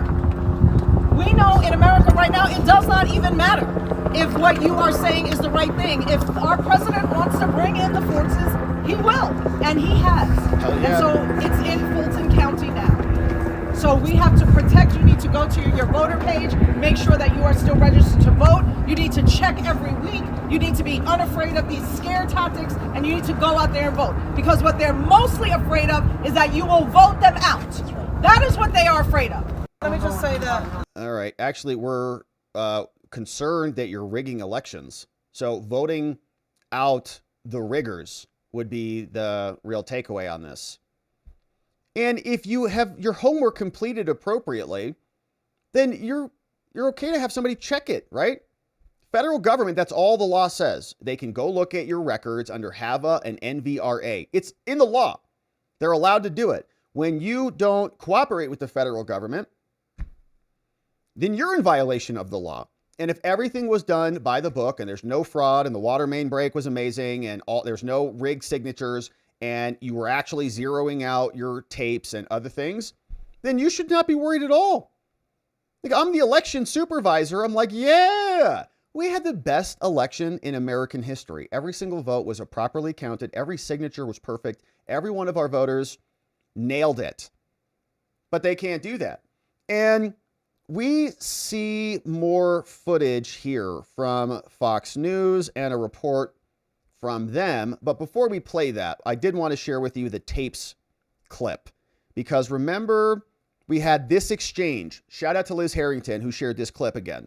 And in the Georgia body right here, they're talking about exactly how many actual tapes they had that were properly orchestrated. And the answer is basically zero. Listen to this. What we're about to talk about is facts. You're about to hear some real news. That's right. And I want to see if you'd be willing to report it. Media. How many tabulation tapes did Fulton County, that you said in the early voting election, print out? How many total were there supposed to be, and how many did they print out? For early voting, they provided 137 unsigned closing tapes and 0 unsigned closing, signed or unsigned opening tapes. Okay. Okay. So you basically have no measurement at the beginning and you have no confirmed measurement at the end because nobody's validating either sides. So it's just a complete free-for-all. Speechless. But it's just a clerical error, someone would like to say. And my point is this. I want to talk about the clerical errors that happened at the beginning of the day.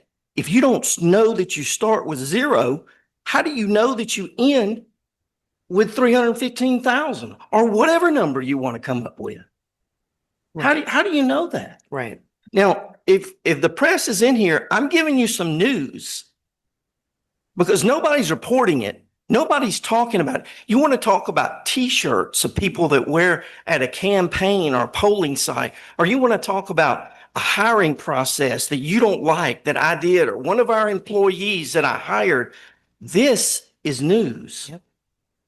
This is what Georgia needs to hear about. This is what the state of Georgia's citizens care about when it comes to elections. Not that other lady, though. I want to ask another question that there was 0 of those 148 starting tapes printed, right? Right, correct. I'm astounded. Is the Fulton County attorney still here? I hope you're hearing what we're saying. and I don't mean this to be personal. She doesn't care. But big fan. I'm not worth 2 cents if I'm not astounded about this. Yeah, this is. If I'm not overwhelmed about this, because I personally am, and I hope you hear it in my voice and see it in my face. Georgia deserves better than this. Rigged elections, which is what they got. And now the FBI is on scene. We got some other interesting angles and footage that's now coming out, which looks like this. So heavy machinery out there, baby. Let's see what we got. Let's go. Just think of all the tools you can put in that truck. And that's there. So they're there and they're just backing it up. So that looks promising. Very, very promising indeed. There was another angle. A lot of this stuff is breaking right now and being published right now. So I'm sharing it with you. David Cott shared this. FBI on the ground.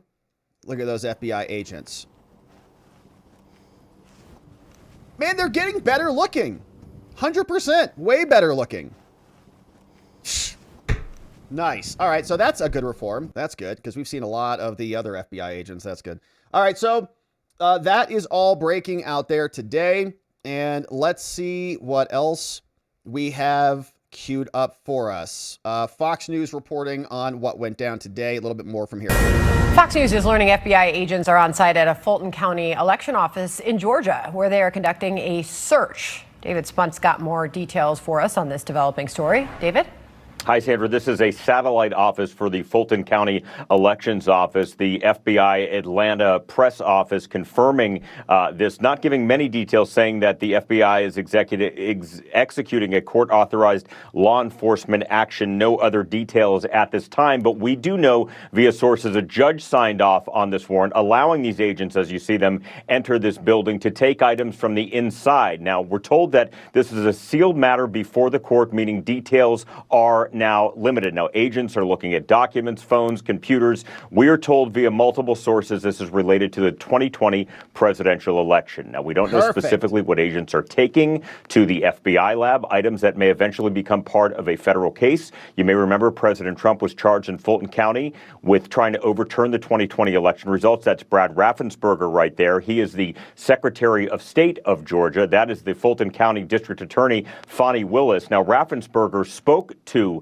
President Trump back in early 2021, and Trump said that he wanted to find some 11,000 votes to help win the election. Raffensperger said that he felt pressure from Trump. Willis. That is such a misframing of it, by the way. Trump was just explaining that their obligation as a plaintiff in a lawsuit is to meet that standard. In other words, we just have to find 11,000 votes. He wasn't like directing Raffensperger to go create and manufacture votes. It's such a nuanced thing, but I just hate how they report it. Then took Donald Trump to trial. That didn't happen.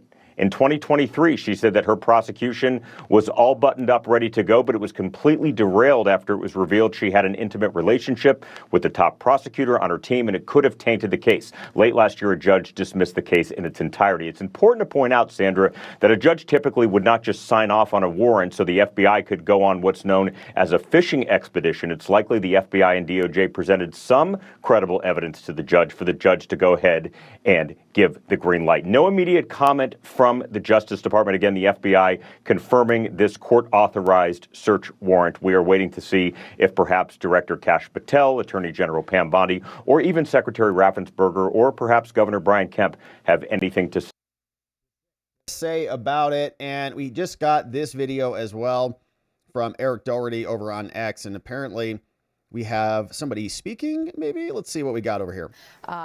Going inside of the election facility. Let's go.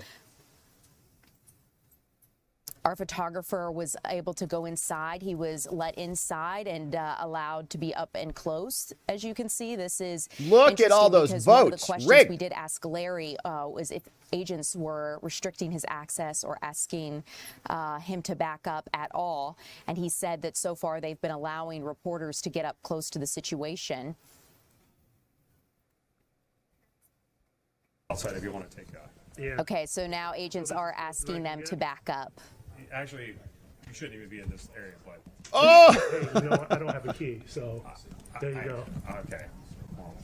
Okay, so agents are asking them to back up, saying our crew should not be in this area. So this is something we're going to continue to monitor. And as our photojournalist gathers more information and reporter Larry Sproul gathers more information, we're going to be able to hopefully get that information for you. Right now, he's... All right, shout out to that cameraman, man. He's pushing forward. Got to get the shot. So here's one more we have from, once again, David Cott, who looks like he's on the scene. Talking to the Fulton County Commissioner, man, shout out to this reporting, says Dana Barrett, who's running for Georgia Secretary of State, calls this whole thing conspiracy theories happening outside the Fulton County Elections Office. Let's listen in. I think what you're doing is extremely dangerous. Why is it dangerous? Because you're spreading conspiracy theories. It's not a conspiracy theory. Do you have $45? I'm not undermining. I'm not saying people are voting there. Ma'am, I'm not saying that people are voting there.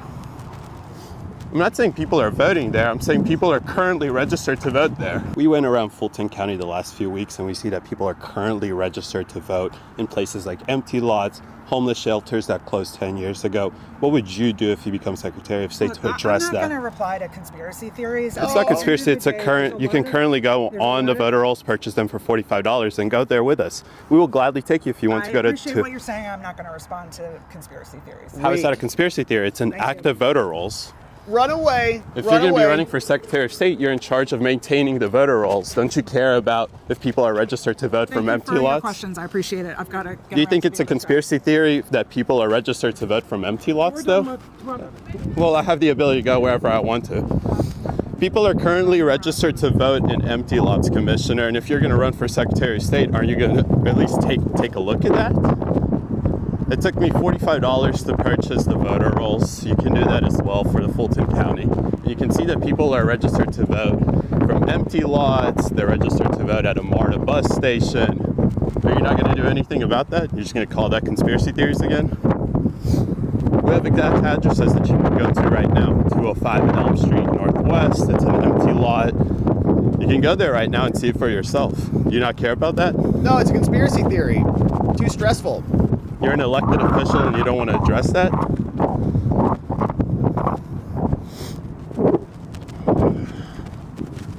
Commissioner, if you're going to be running for Secretary of State and that involves maintaining clean voter rolls in one of the most important counties, I would say, in the United States. I think what you're doing is extremely dangerous. Why is it dangerous? Because you're spreading conspiracy theories. It's not a conspiracy theory. Do you have $45? I'm not undermining. I'm not saying people are voting there. Ma'am, I'm not saying that people are voting there. I'm not saying people are voting there. I'm saying people are currently registered to vote there. Okay, so she literally stops to ask and answer questions. She gets asked a hard one. Then she just starts walking down the street. Is that their little strategy there? Just start walking. Car will come pick us up. Where's she going? What's she doing? Like, you start, the camera pans around. And I guess she's just like walking home. She's just throwing a temper tantrum and I'm getting out of here. So I don't know. They pick her up because she's a whiny baby. Jason, right? People are currently registered to vote there. We're not saying people are voting there, Commissioner. We're saying clean the rolls. These people. She's so Jason, mad. so she said that it's a conspiracy theory. Let me actually. She's so mad. Look at that face back there, that little scowl here. Do you know who I am right there? How dare you ask me a question like this? She just doesn't want to, of course, know the truth. It's not a conspiracy theory at all. It's rigged out there. So once again, here was Senator Dolezal, who was leading the charge on this for a long time out there in Georgia, responding to the raid of Fannie Fulton land.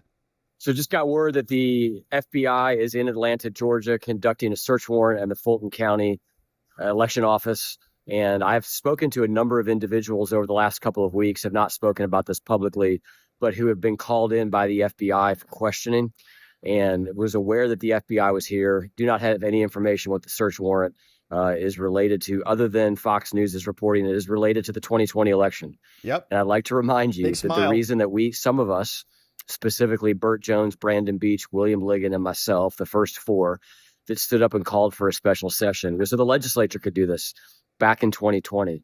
I'm glad that we finally will be getting to the bottom of whatever it was that happened in 2020. Thanks to the federal government. Wish that we could have done it much, much earlier. We'll keep you posted on what we know. But the FBI is here, and hopefully we'll get the truth soon. Let's go. Congrats to those guys for keeping the pressure on it. Yeah, 6 years later, that's a long time. But now it is coming out. The raid puts pressure on other top Georgia Republicans who consistently endorse this, the integrity of the vote. Among them, we've got other attorneys. They hate Trump, man. They hate him. Falsely. No, you guys haven't turned the records over. So we know that your little water main break and your Fannie Willis scam were all part of a stolen election. And so, amazing news. FBI there. We do have the search warrant now, and it's all 2020 stuff. So we'll see if it's different than the civil complaint. This was the civil complaint that was submitted back in December. And whether there's, a criminal component to this or whether this is more like a civil warrant just to go reclaim the documents. And more will be revealed. But if the FBI is there interviewing people, this might have a criminal element to it. And we're excited for that because Georgia, Fulton County is filled with criminals. And then they all turned around and lied. And then they all indicted 19 co-defendants in a RICO case and tried to wreck their lives. All the while, Fannie was siphoning off money for her lover who was indicting her repeatedly. Nathan's hot dog. And they thought that they were going to get away with it. They could just do whatever they wanted as long as they could get Trump out and beat him. They could get off scot-free, but now repercussions are coming. And we're going to be here to continue to cover it, my friends. Thank you for subscribing to our channel and joining us as we do. All right, if you just got here, quick recap. Man, we had a jammed show today. So if you want to hit the rewind button, if you missed anything, we talked about another set of arrests in Minnesota. We saw, what's her name? Nasara Ahmed just got arrested. And we learned more about her original claim. Pam Bondi said she wasn't alone. They arrested all these folks today in a nice little sweep out there. And we learned that she said that she was innocently attacked, taken from her home, and all the things. But security footage actually shows that she was pretty assaulty out there and was spitting in the faces of federal agents, including this guy right here, who is almost taken out with a banana and rice loogie. Right there! Oh! Brutal. All right, so she's going to pay the price for that. Can't do that. Meanwhile, Ilhan Omar got sprayed in the face with apple cider, I guess. And we're learning more about this dude. He's got a long criminal history. We went through that, watched some of the video, and learned that the president doesn't give a crap about Ilhan, which is really the right response. Then we turned our attention over to this new footage of Alex Preddy, the so-called innocent nurse who's out there just being a legal observer and fighting for due process rights. All now, a sudden, we find out he's a violent maniac who's out there kicking in the back of police vehicles, violently attacking them, then engaging with them on the street, being brought to the ground, has a gun at this moment, and brought it back to do it again. It wasn't enough for him. He's got something, screw loose or something. Think that's appropriate. Of course, it's not. And now the hoax continues to crumble. We reminded ourselves about this little diagram right here. Pretty convenient resource if people are still confused out there on the left. Don't commit crimes. Pretend that you're protesting while you're carrying a firearm. Otherwise, it may result in your death. And the House Freedom Caucus is now out. They've basically had enough. Time to invoke the Insurrection Act. What we're seeing here is an organized attack. They're trying to frame this as though ICE is being heavy-handed. I can't really see that or make that argument. I certainly don't want American citizens dead, but when you try to run over federal agents with your vehicle, or when you try to continually obstruct them and disobey lawful orders, bad things are going to happen to you. And that you don't get to veto the enforcement of the law by having something bad happen. It's unfortunate that bad things happen, but we still have a nation to run. And so we need to have our congresspeople man up, backstop the president, support the enforcement efforts, and bring the sanctuary cities to heal. That's how we have one nation and not a nation state that is filled with soft secession insurgencies. Can't run a country that way. So we went through that. Then we saw the prosecutors are unleashing. So they're going to try to do whatever they can to attack the ICE agents, calling them Nazis, saying we're going to hunt you down and we're going to find you, from this guy, Larry Krasner out of Philadelphia. So they're nuts. We listened to Johnson. We heard from Rand Paul.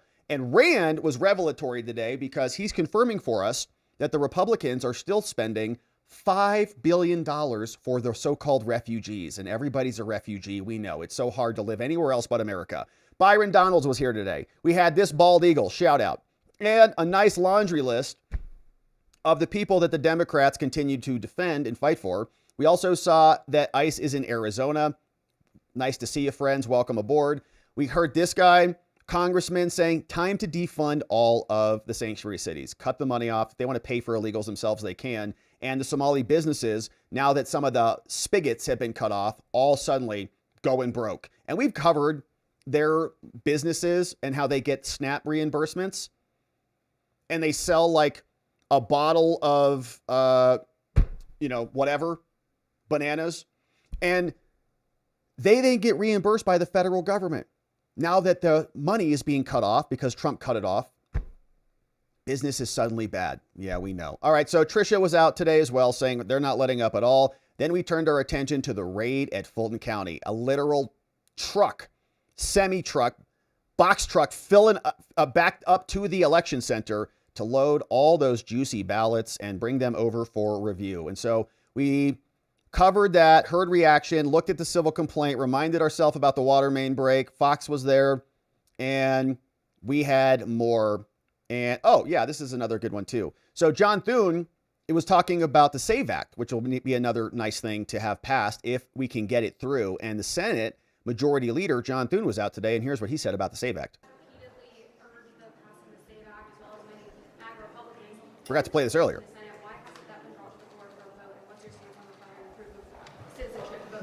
Well, I'm for that. I've co-sponsored the SAVE Act in the past. I think my understanding is that they are still modifying the bill. It includes right now a requirement that you be a citizen to register to vote, but it doesn't include a requirement that to vote you be a resident. So in other words, if you're going to have what we call voter ID or photo ID when somebody goes into the ballot box to vote, that's not currently covered in the bill. So that's being fixed and addressed, and I think the new bill that comes out hopefully will deal with that. But, I mean, at some point, we'll have that vote. I'm for it. I think most of our colleagues in the Senate are. And I don't, it hasn't had consideration in the relevant committee yet. But I know there's a high level of interest among our members in getting a vote on SAVE Act. All right, we've got to cram that through. We got to fix our elections. So we can't have Fulton County and people like Fannie Willis rigging it at the state level and having illegal aliens come in and shove ballots in through the system. And so now, my friends, it's time to hear from you. Thank you so much for being here. Thank you for joining our channel. Thanks for subscribing if you haven't already done that, because we do go live at this same time every single day during the week. And we'd love to have you come back and join us. We got some great comments and some great donos, my friends. Thank you for sending these in and supporting everything that we're doing here. Well, a bunch of comments. What a lovely day it is. Here's the president. Yeah, guess who's right again from the president. It is good to be right all the time. Shout out. John McGarvey says, yeah, I hate spitting. Probably the quickest way to get punched. Her blood needs to be tested. If she has one communicable disease, she needs to be charged with something akin to biological warfare. Like a terrorist. Like she is. I'm with you. It was a biological weapon attack. You don't know what's going on in that body of hers. Who knows? Hey, thank you, John. It is disgusting. It's like, it's disgusting. It's very base, low IQ behavior. Yeah, it's terrible. Doan, her traditional Muslim dress is an abaya. From Doan. Well, that sounds nice. Good education. Good culture that we get to know now. What's up? Jimmy Bob in the house.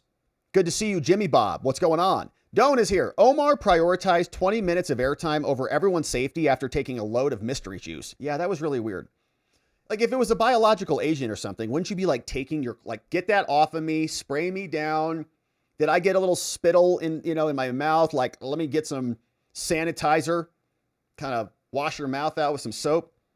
Yeah, but it was just vinegar, apple cider vinegar. All right. Voice, thank you, Don. Voice of the People. I'm going to bring the town hall of Omar when I get home. So check it out. Voice of the People. If you want to go through the town hall, I guess the one yesterday. Voice of the People's got it covered. Also, Blount County, Alabama found a voter fraud ring. I got that announcement too. In Alabama. Yeah, we're going to start seeing a lot more election activity here as the midterms inch closer. Good to see you, Voice. Have a great stream. Psychological Projectionist says, if the feds press charges, the truth might come out. That's why I want that syringe dude to be charged federally.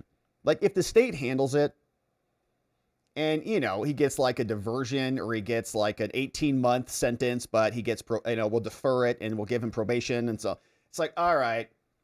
So that feels like it's a little bit more staged. But if the feds come in and they're like, you're going to prison for assaulting an officer for 10 years and assaulting a congresswoman, then yeah, that's a whole different consequence. Ed, hey, I knew the Omar assault was staged when I saw the Subway sandwich in her hand and learned it was negative 20 degrees in the room. So that's a juicy Smollett comment, right?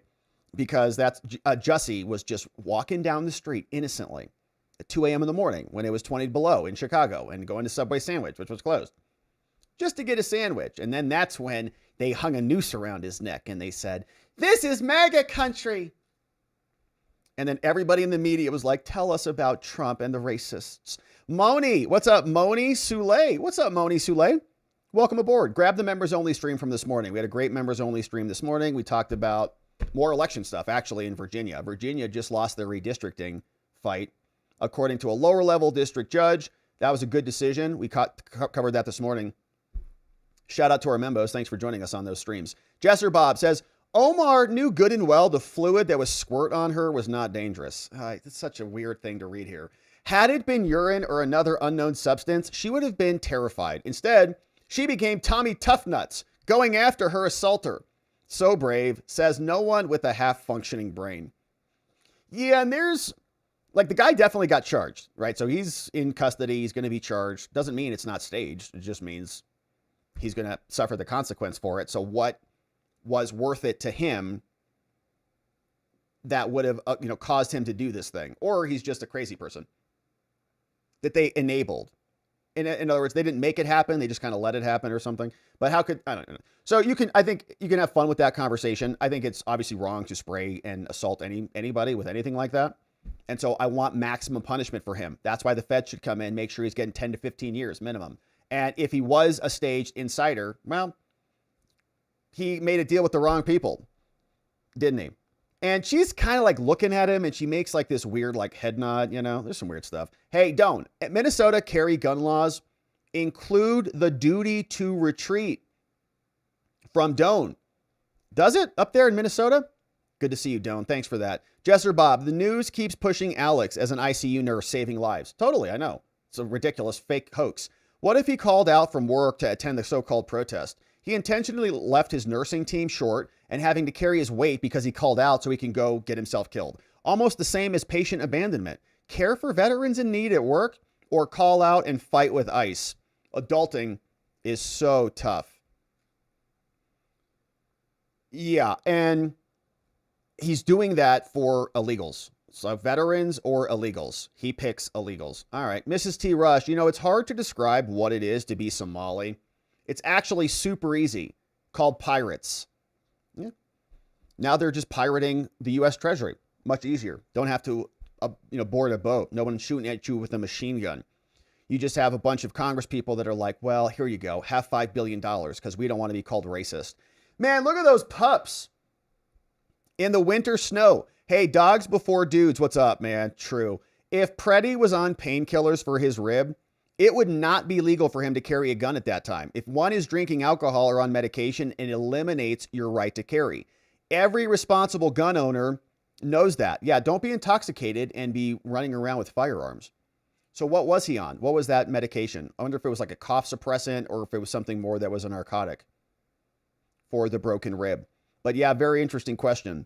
And I think he had a concealed carry permit, right? So he probably had gone through some training and some classes and knew that maybe you shouldn't be intoxicated while you're in possession of a firearm. And you can just add that to the list. Add that to the Venn diagram, right? carrying a firearm, protesting, and impeding law enforcement, and being high on narcotics, on painkillers, that escalates the situation. Makes it additionally risky. So don't do that. Thank you, Dogs Before Dudes. Shout out. What's up? King of Biltong is here. This isn't just biltong. It's premium meat, real craftsmanship, and clean ingredients, all packaged into one delicious product. We'll make it all in-house, and we sell it direct. Check yours out at biltongusa.com. Use code Robert. You'll save 10% off and get some delicious meat. Swap Part LLC, 6 months as a membo.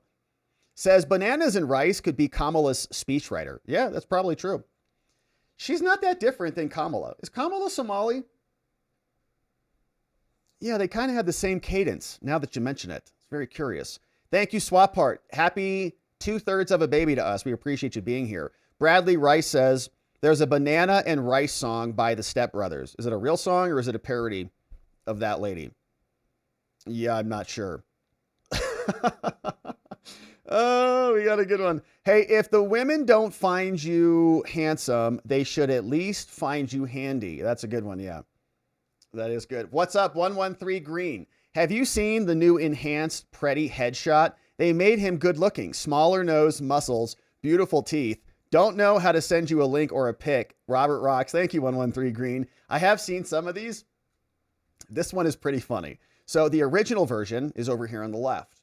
The CNN version is the slightly modified one in the middle. The Netflix version, he turns into Jussie Smollett. It's true. That's how they do things over there. You're like, wait a minute. I thought that that character was a white guy. Like, nope, he's black now because of diversity or something. All right. Yeah, and there was another one I saw that was hilarious. It had him like in like super muscular. Hi, I'm Alex Pretty. He's like all steroided up, like super good looking dude, like a Chad. And they put him on CNN. It was funny. Anyways, that's pretty funny. Hey, 113 Green, regarding my previous rant, they means the media, MS Now, I think. And there's a real thing, right? I think people are actually saying legitimately that they did AI him up. They made him look a little bit, you know, more handsome than the OG. Hey, B Money, thank you for those 113, hilarious. B Money, love your show, bro. Do you plan to turn on the Rumble wallet tip jar so we can send you gold and Bitcoin? That's a great idea. So I'd love to be a recipient of gold and Bitcoin for sure. But I don't know exactly what's going on with that. I think I might have to, in order to turn that on, do I have to stream through Rumble Studio? That's my only issue. Is I like streaming with what we've got right now because nothing breaks and I don't want things to start breaking and changing everything up. But thank you for reminding me to look into that, B Money. We love gold. We love Bitcoin. So thank you for the idea. And really, thanks for being here. Thanks for even the suggestion and reminding us to look into that. B Money, appreciate you being here. Thanks for watching on Rumble. Joey Cannoli.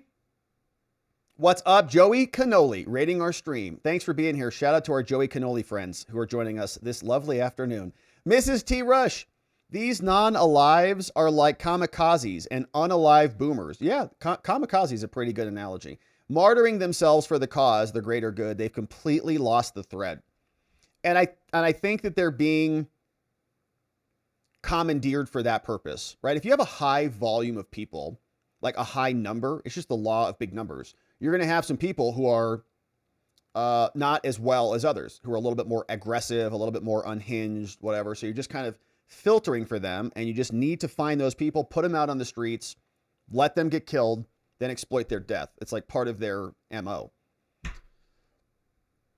And then for us to be so weak that we're like, well, since they killed themselves, now we can't enforce federal law. It's like, what do you even, are you even a real like man, honestly, as a Republican, a congressman? Like, what are you doing? All of a sudden now you're just a little bit nervous. You like, it's like a friend saying, hey, we're going to go address this. I've got your back. Cool, man. You got my back. Let's go. We're going to march up there and address this. You get there, your friend's gone. He's like, good luck. I got scared. It's a little hard. I was nervous what he was going to say back to me. Pathetic. Ta-da! What's going on? Sheila Pooh, a million hugs to you. Oh, it's Winnie the Pooh, just like Sheila the Pooh. Hey, Sheila, what's up? Thank you for bringing in 10 friends. Anonymous is here. Mental Shatter. We got Bobby De Leon. Andy Gorski, welcome. Boots O'Halloran. Craig Power, what's up? Mr. Chillaxin. Dragon Book is here. Vaynot for you. CW in the house. All gifted membos, courtesy of Sheila Pooh. New membos, grab the members only stream from this morning. We had a good time. And we'll see you back here tomorrow, for another members-only stream. Chubby, hey, I assume you've heard about the Holodanak Democrat treasurer from AZ that harassed and cursed at some young girls for posing with ice pictures. Yeah, I think I saw that video. Was just curious if you've heard anything locally, since it's not making headline news here, of course, about it, condemnation or otherwise. No. But I didn't realize it was a Democrat treasurer. I did see the video. I think I saw a video of somebody.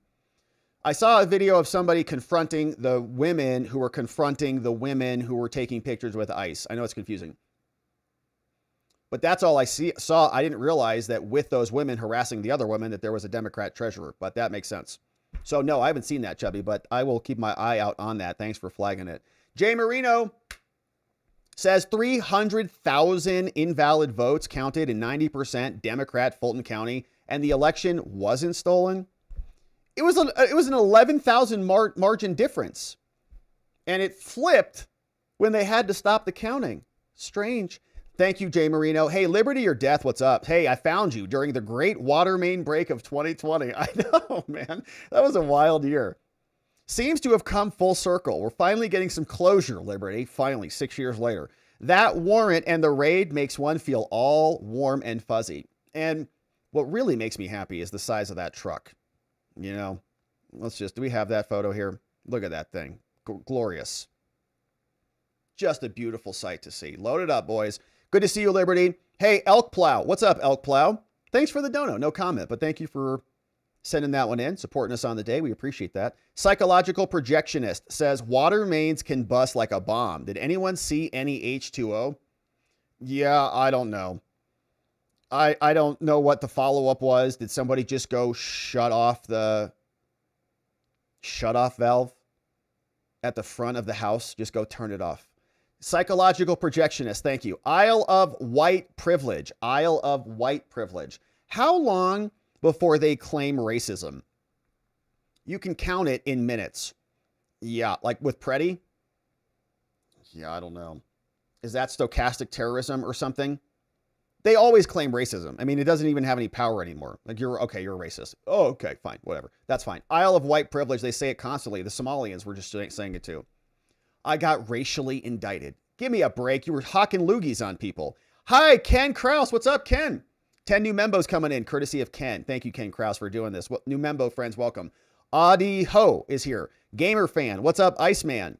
The New Life and Mr. Biff joining us, courtesy of Ken Krause. Welcome aboard, Ken. Our new friends, courtesy of Ken. Twins Mama says, it's so ridiculous. I'm not a citizen and I love ICE. Get the illegals out. I'm more offended because I did it the right way. Well, thank you for doing that. And I couldn't agree more. It's like, what kind of a neurotic person do you have to be, self-absorbed, self-entitled, to think that you can just go into another country and demand that they take care of you, educate you, feed your kids, get you a house, all because you make some claim.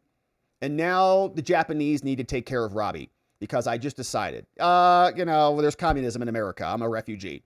So I'm going to break into your country, Japan, because they censor us and they're going to start, rounding us up. And so I'm a refugee, Japan. Now you have to take care of me. What kind of an egomaniac psychopath do you have to be to believe that you have some sort of entitlement to that? It's ridiculous. But they think that's here. And well, they just are here for a better life. So that justifies the entire evisceration of the country because they want something. And the fact that they think that they're entitled to it too shows you how really twisted their logic is. Do they think that money just comes out of thin air? I think they think that they're more valuable than, like, in other words, they bring more than they take. I've not seen that proven at all. And whatever they're bringing, we don't want it. We got enough. Psychological Projectionist says, calling it a conspiracy is not saying it is false. Exactly right. Yeah, it's meant to malign you. It's meant to take your argument and just sideline it so that you can't talk anymore. It's the same thing as being called a doomer or a black pillar. Oh, you're just a black pillar. Shut up. It's like, all right, so you don't want to have a conversation anymore about any of this. It's a conspiracy theory. Or it's by contrast on the other side. You're a racist. You're a bigot. You're a xenophobe. You're a fascist. You're a Nazi. Okay, it's all meant to just shut you up so you can't have a conversation. Bonnie, Minnesota is a duty to retreat state in public. If you are carrying, even with a permit, it elevates it to a felony. Now, I don't know how this applies to Preddy or Renee Good, but no protester cannot succeed in a lawsuit against the government or offender if they get hurt. Basically, it's the protester who is responsible to get out of the way. Yeah, I mean, like a duty, I don't know that a duty to retreat concept would come up here, because I think that the feds were using lawful force, right? They had the right to be here. In other words, he was the one who was breaking the law. So I guess maybe you're asking if they sue. I'm sure the family will sue. They may just sue to settle with Minneapolis, who might just pay to make him go away and make it and score a political victory. They gave George Floyd's family, $30 million. But what would their claim be against Minneapolis? Like a failure to protect or something? I don't know. But yeah, Bonnie, it's, I think, comes down to, was he committing a crime? Was he obstructing? He was given a lawful command. He didn't follow the command. They tried to remove him again. At that point, he was probably going to be placed under arrest, and he got killed. It wasn't, I think, I don't want him dead. It's not something to celebrate, but it's also something where the agents are immunized by operation of the law in many ways. So what are the repercussions going to be here? Will they charge him or not? We'll wait and see. Thank you for the comment. Hey, Stacy Milliken. I got my 11th concussion today, which allowed me to actually join the chat. 11? What are you doing over there instead of just lurking? 18 months as a membo. Great show today, Rob. Thank you. Are you a boxer? Stacy, what's going on over there? Are you like a crash test dummy? What's happening? So hopefully you're okay. Just, put some ice on it and get some bubble wrap and just wrap yourself up in that for at least till we figure out what the hell's going on. I'm glad you're here, Stacy. Hopefully, I'm just playing around. Great show today, Rob. Thank you. Thank you, Stacy. Thanks for being a membo.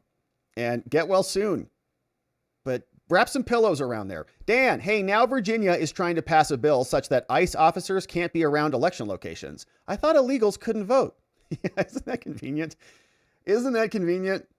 You can't have ICE around election centers because we need to funnel the illegals in there to cast their ballots. More here. What's up? More here. Good to see you. Says, who fixed the water main break? Good question. Yeah, I don't know. Maybe Fannie Willis did. She wasn't elected officially at that time, but she won that 2020 election and then wrecked the credibility of Georgia for the entire future. Hey, Christopher Levesque. Bananas and rice, and now apple vinegar, huh? What could it mean? I don't know. Isn't apple vinegar like it's good for something? Like a sore throat or something? It's like an old, thing. The bananas and rice thing, I really can't explain that one. I know there's like rice pudding, but I don't think that's bananas. Is it? Which I hate rice pudding. I don't even know what the hell that is. Better not. Is that? I don't think it's Somalian either. But anyways, thank you for that, Christopher Levesque. I don't know what's going on. Gerald Koth. Preddy was fired for patient abuse a few months ago. Parents said he was taking a dark path. Yeah, I've heard rumors of that. I haven't seen that confirmed. But I heard that he may not have even been working at the hospital anymore.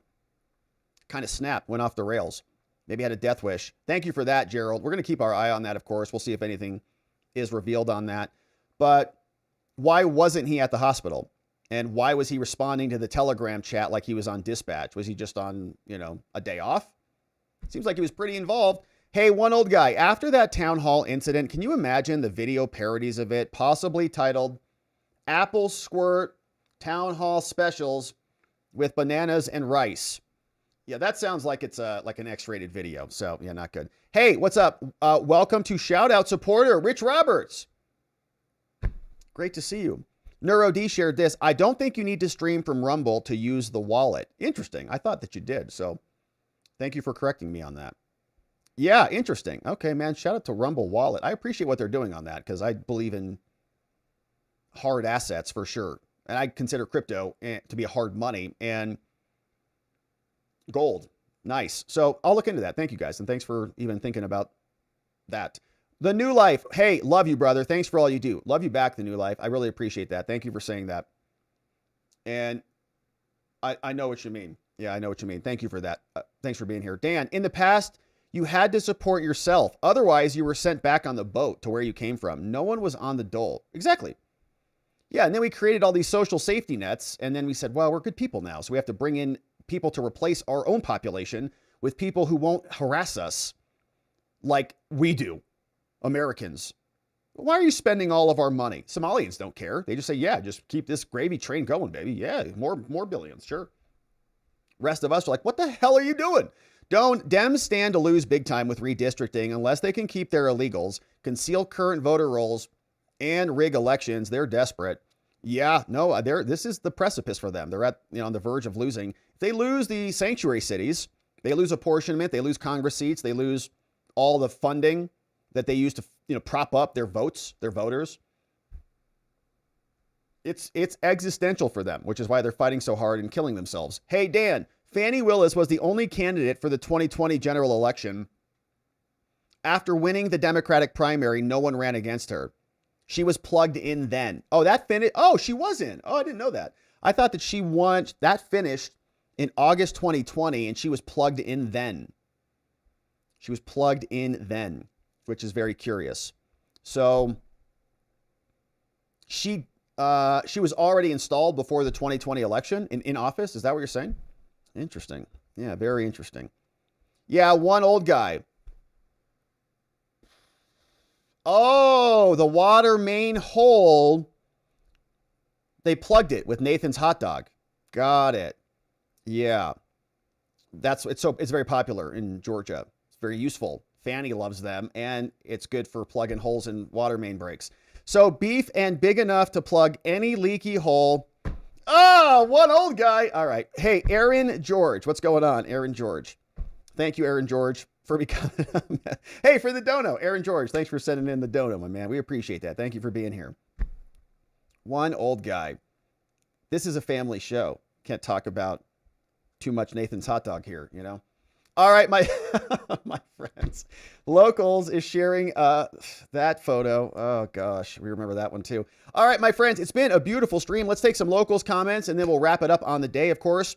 We will be back here tomorrow. We will be getting into it again. Hopefully you join us as we do. Thank you for subscribing and all of the things. Quad cam. Yep, nailed it. Ahead of the class. New video apparently showing Alex Preddy violently engaging with ICE. Quad cam. Thank you for that. Yeah, as I was sitting down, I saw that. Like, what? Pretty big change there. Beth Williams. If Trump's new strategy is a trade-off in Minnesota, let it be this. Let go of whatever remaining illegals are still on the street and go full steam ahead on the massive Somali Walls administration fraud and the corruption that includes Ellison, and probe all of the Minnesota airport personnel, admin, all of Ellison's office, and certainly Ilhan. From Beth Williams. Yeah, you pick and choose your battles. But we just want, repercussions. We want justice. Hey, Liberty. Mrs. Liberty and I found your channel during the election of 2020. We were watching on election night and it was looking great. Then we finished. Yeah, we ended the election. We're like, okay, that's it. There's really nothing else that we need to do. I remember it loud and clear. Like, well, congratulations, everybody. They're not going to call it. Everything is broken. So we'll just leave it here. And then we woke up the next morning and everything went boop. Those F charts, remember? This is what they do. Mrs. Liberty said, this is what they do in Hong Kong. Now a citizen, she and I feel almost vindicated, as should the rest of the voters who watched the videos of Fulton County workers evacuating the building, then pulling ballots out from under the table, especially after we saw that 300,000 ballots were recently determined to be fraudulent. Now we are wondering if the fruits of this raid prove Giuliani and John Eastman right. I doubt California will give Eastman his license back, but I would love to see the look on the left's faces when the appeal goes through. Man, good recap, Liberty. Yeah, thank you for that. I remember that night vividly. And then we woke up the next morning. We're like, what? We were up super late. We were all very excited. They wouldn't call it. And then they stole it the next day. Hey, Dan, FBI raids Fulton County, man. Thank you, Dan, for the link. Amy Ann says that new $5 billion has to be connected to GOP fraud. Of course it is.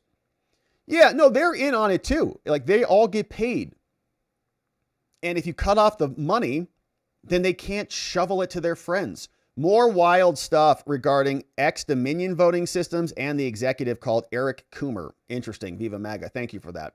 I'll put a pin in that. What's up? The Veil is here. The Veil says, a couple of comments. said many of these criminals have crossed the state line. Does that give them cause to charge them federally? Yes, definitely. Yeah, I would say so. By the way, it's being reported that MI6 and other things are happening. And these are color revolution protests in Minnesota.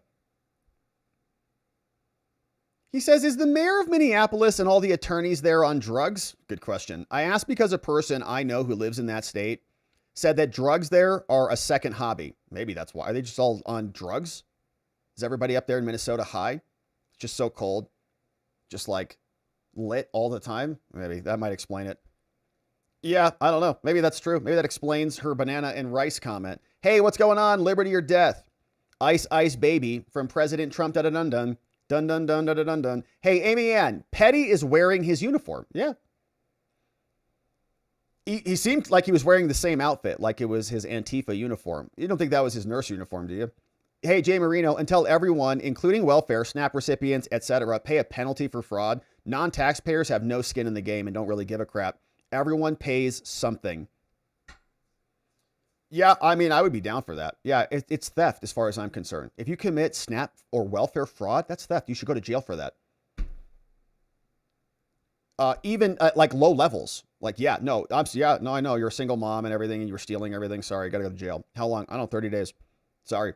Like, it's a penalty. You can't commit theft, and then you stop the theft. But that doesn't happen. Ravicus, off today's topic, but news regardless. This just came across my feed. I use Grok Imagine all the time. I didn't realize this. I have been censured trying to generate animated videos of Christ on the cross. Wow. They said it was depicted human suffering. Well, that's true. This other stuff is new to me. North Dakota AG Wrigley joins 34 states demanding action on AI deepfakes. That's interesting. So, yeah, I never really tested that. But Christ, like maybe images of Christ are okay, but maybe it's like, the gore, like the AI is like a gore policy, for example, because he's bleeding out on the cross, dying for all of our sins. Thank you, Lord. Zone Girl, Rudy Giuliani needs support for his fight to get charges dismissed. Well, he's got a truckload of evidence now. So, yeah. Omar got lucky. It was just apple cider vinegar and not Elon's burnt hair cologne. We were going to try to buy that. Remember, Bonnie? I remember talking about that here. And then we went to go buy it. It was all sold out. Or something called Essence of Bacon. We were going to buy that. We couldn't. It was all sold out. I don't think they ever brought it back. Anyone have that? How horrible is it? Thank you, Bonnie. Good to see you. Hey, The Veil says this just happened in the Tyler Robinson case. Says lawyers for Tyler Robinson have asked the judge to block a video of the murder from being introduced as evidence. Wow. Saying it's too harmful? That's rich. So we'll see about that. Hey, what's up, Bonnie? That banana and rice girl not only spit at the officer, she threw an egg at him? Man, I didn't see that in the video. So she's attacking them. So I was wondering how the whole scene came to be. So she threw an egg at them. Gosh, what a ridiculous. And then she goes and blames them. I got racially indicted. No, you were throwing eggs and hocking loogies at them. Trump announces the first assistant attorney general to investigate fraud nationwide. Oh, okay. This is curious. He posted this over on True Social. He says, I am pleased to nominate no, not me, unfortunately. Colin McDonald, much better pick, to serve as the first ever assistant attorney general for national fraud enforcement, a new division at the DOJ. Let's go, which I created to catch and stop fraudsters that have been stealing from the American people.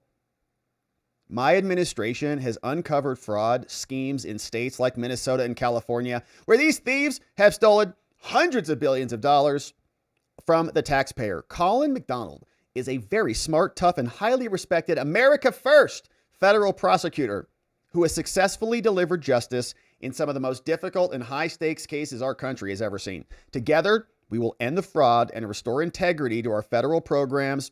Congratulations, Colin. Stop the scams. Man, shout out. I don't know who that is, but we're going to learn a lot about him very soon.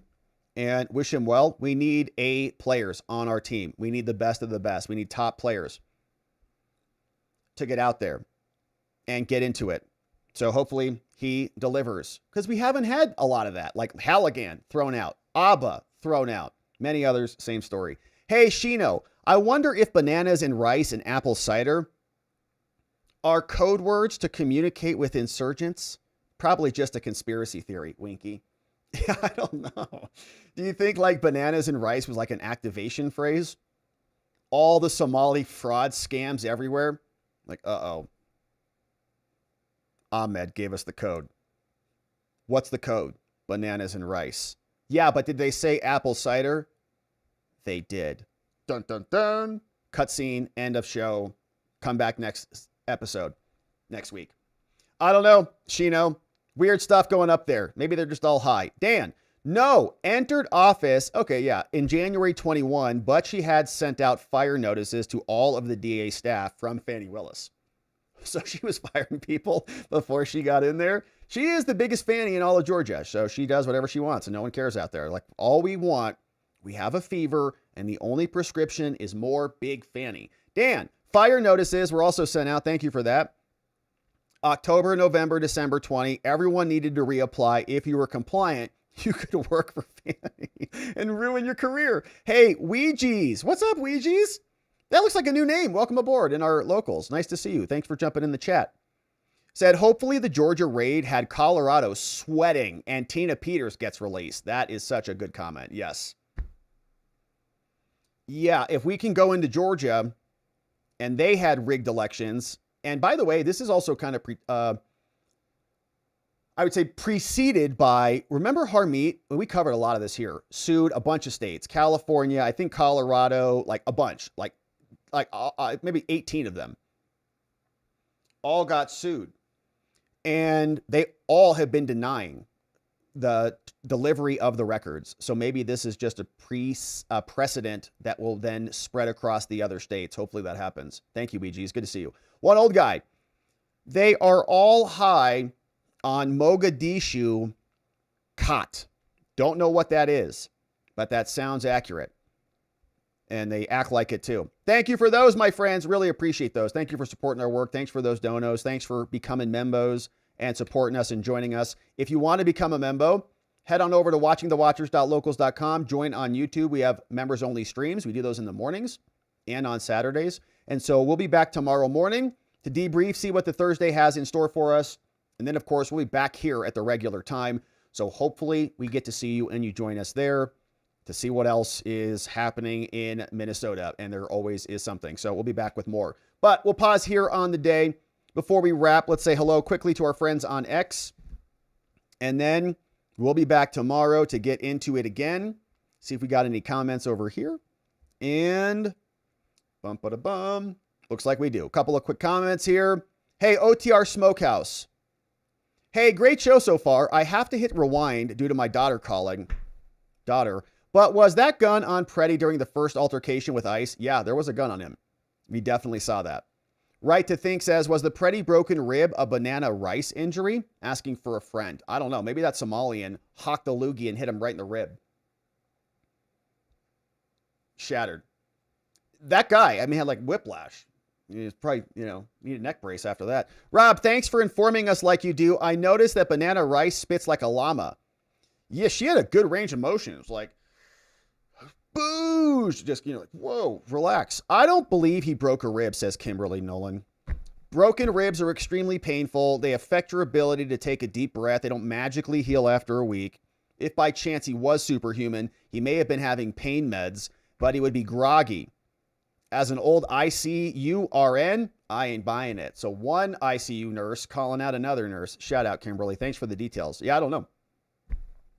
CNN said that they confirmed that he was on some medication, like they looked at a prescription or something. So maybe it was a bruise, maybe it was a fracture, maybe it wasn't an actual broken rib, something more minor.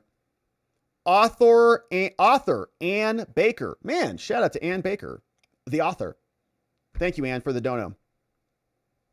And check her out. She's an author. I'm sure she's written amazing things. Ann Baker in the house. Thank you, Ann. We appreciate that. And my friends, thank you for being here. Thanks for all those donos. Thanks for joining our channel, our community, our cause, all the things. We'll pause here for the night. We'll come back tomorrow and we'll get into it again. Before we close it out, big thanks to our amazing mods and meme smiths clipping for us, modding the fort down, keeping things nice and orderly. Thank you to Muffin Rando, Donut, Mind Me. We got John in the house, K-Bean, Carrie B. We got Neuro D, Janik, Dog Digger holding the fort down on Rumble. We got Geegum Geegum, Elliot, and Just Rhonda.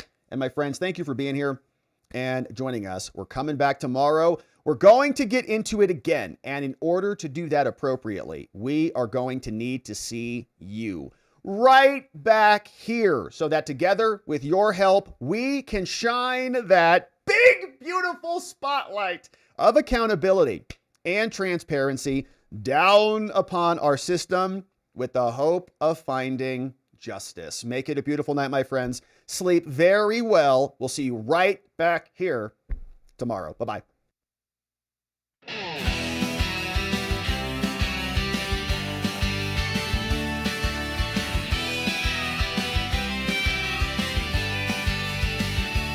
Thanks for watching, my beautiful friends. Now it's that time where the stream must end. You brought the heat with every chatting line. Together we expose corruption.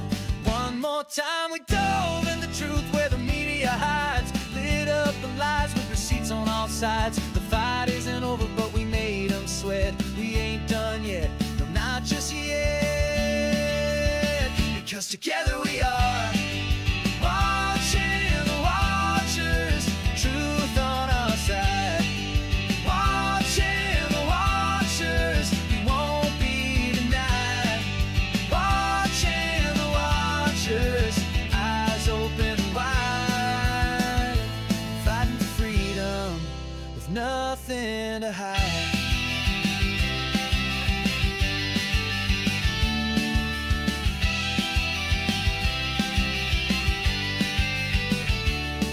Drop a like and don't forget to share. And bring a friend who's ready to care. Tomorrow's lies are just today's news, but here we see through the scripted ruse.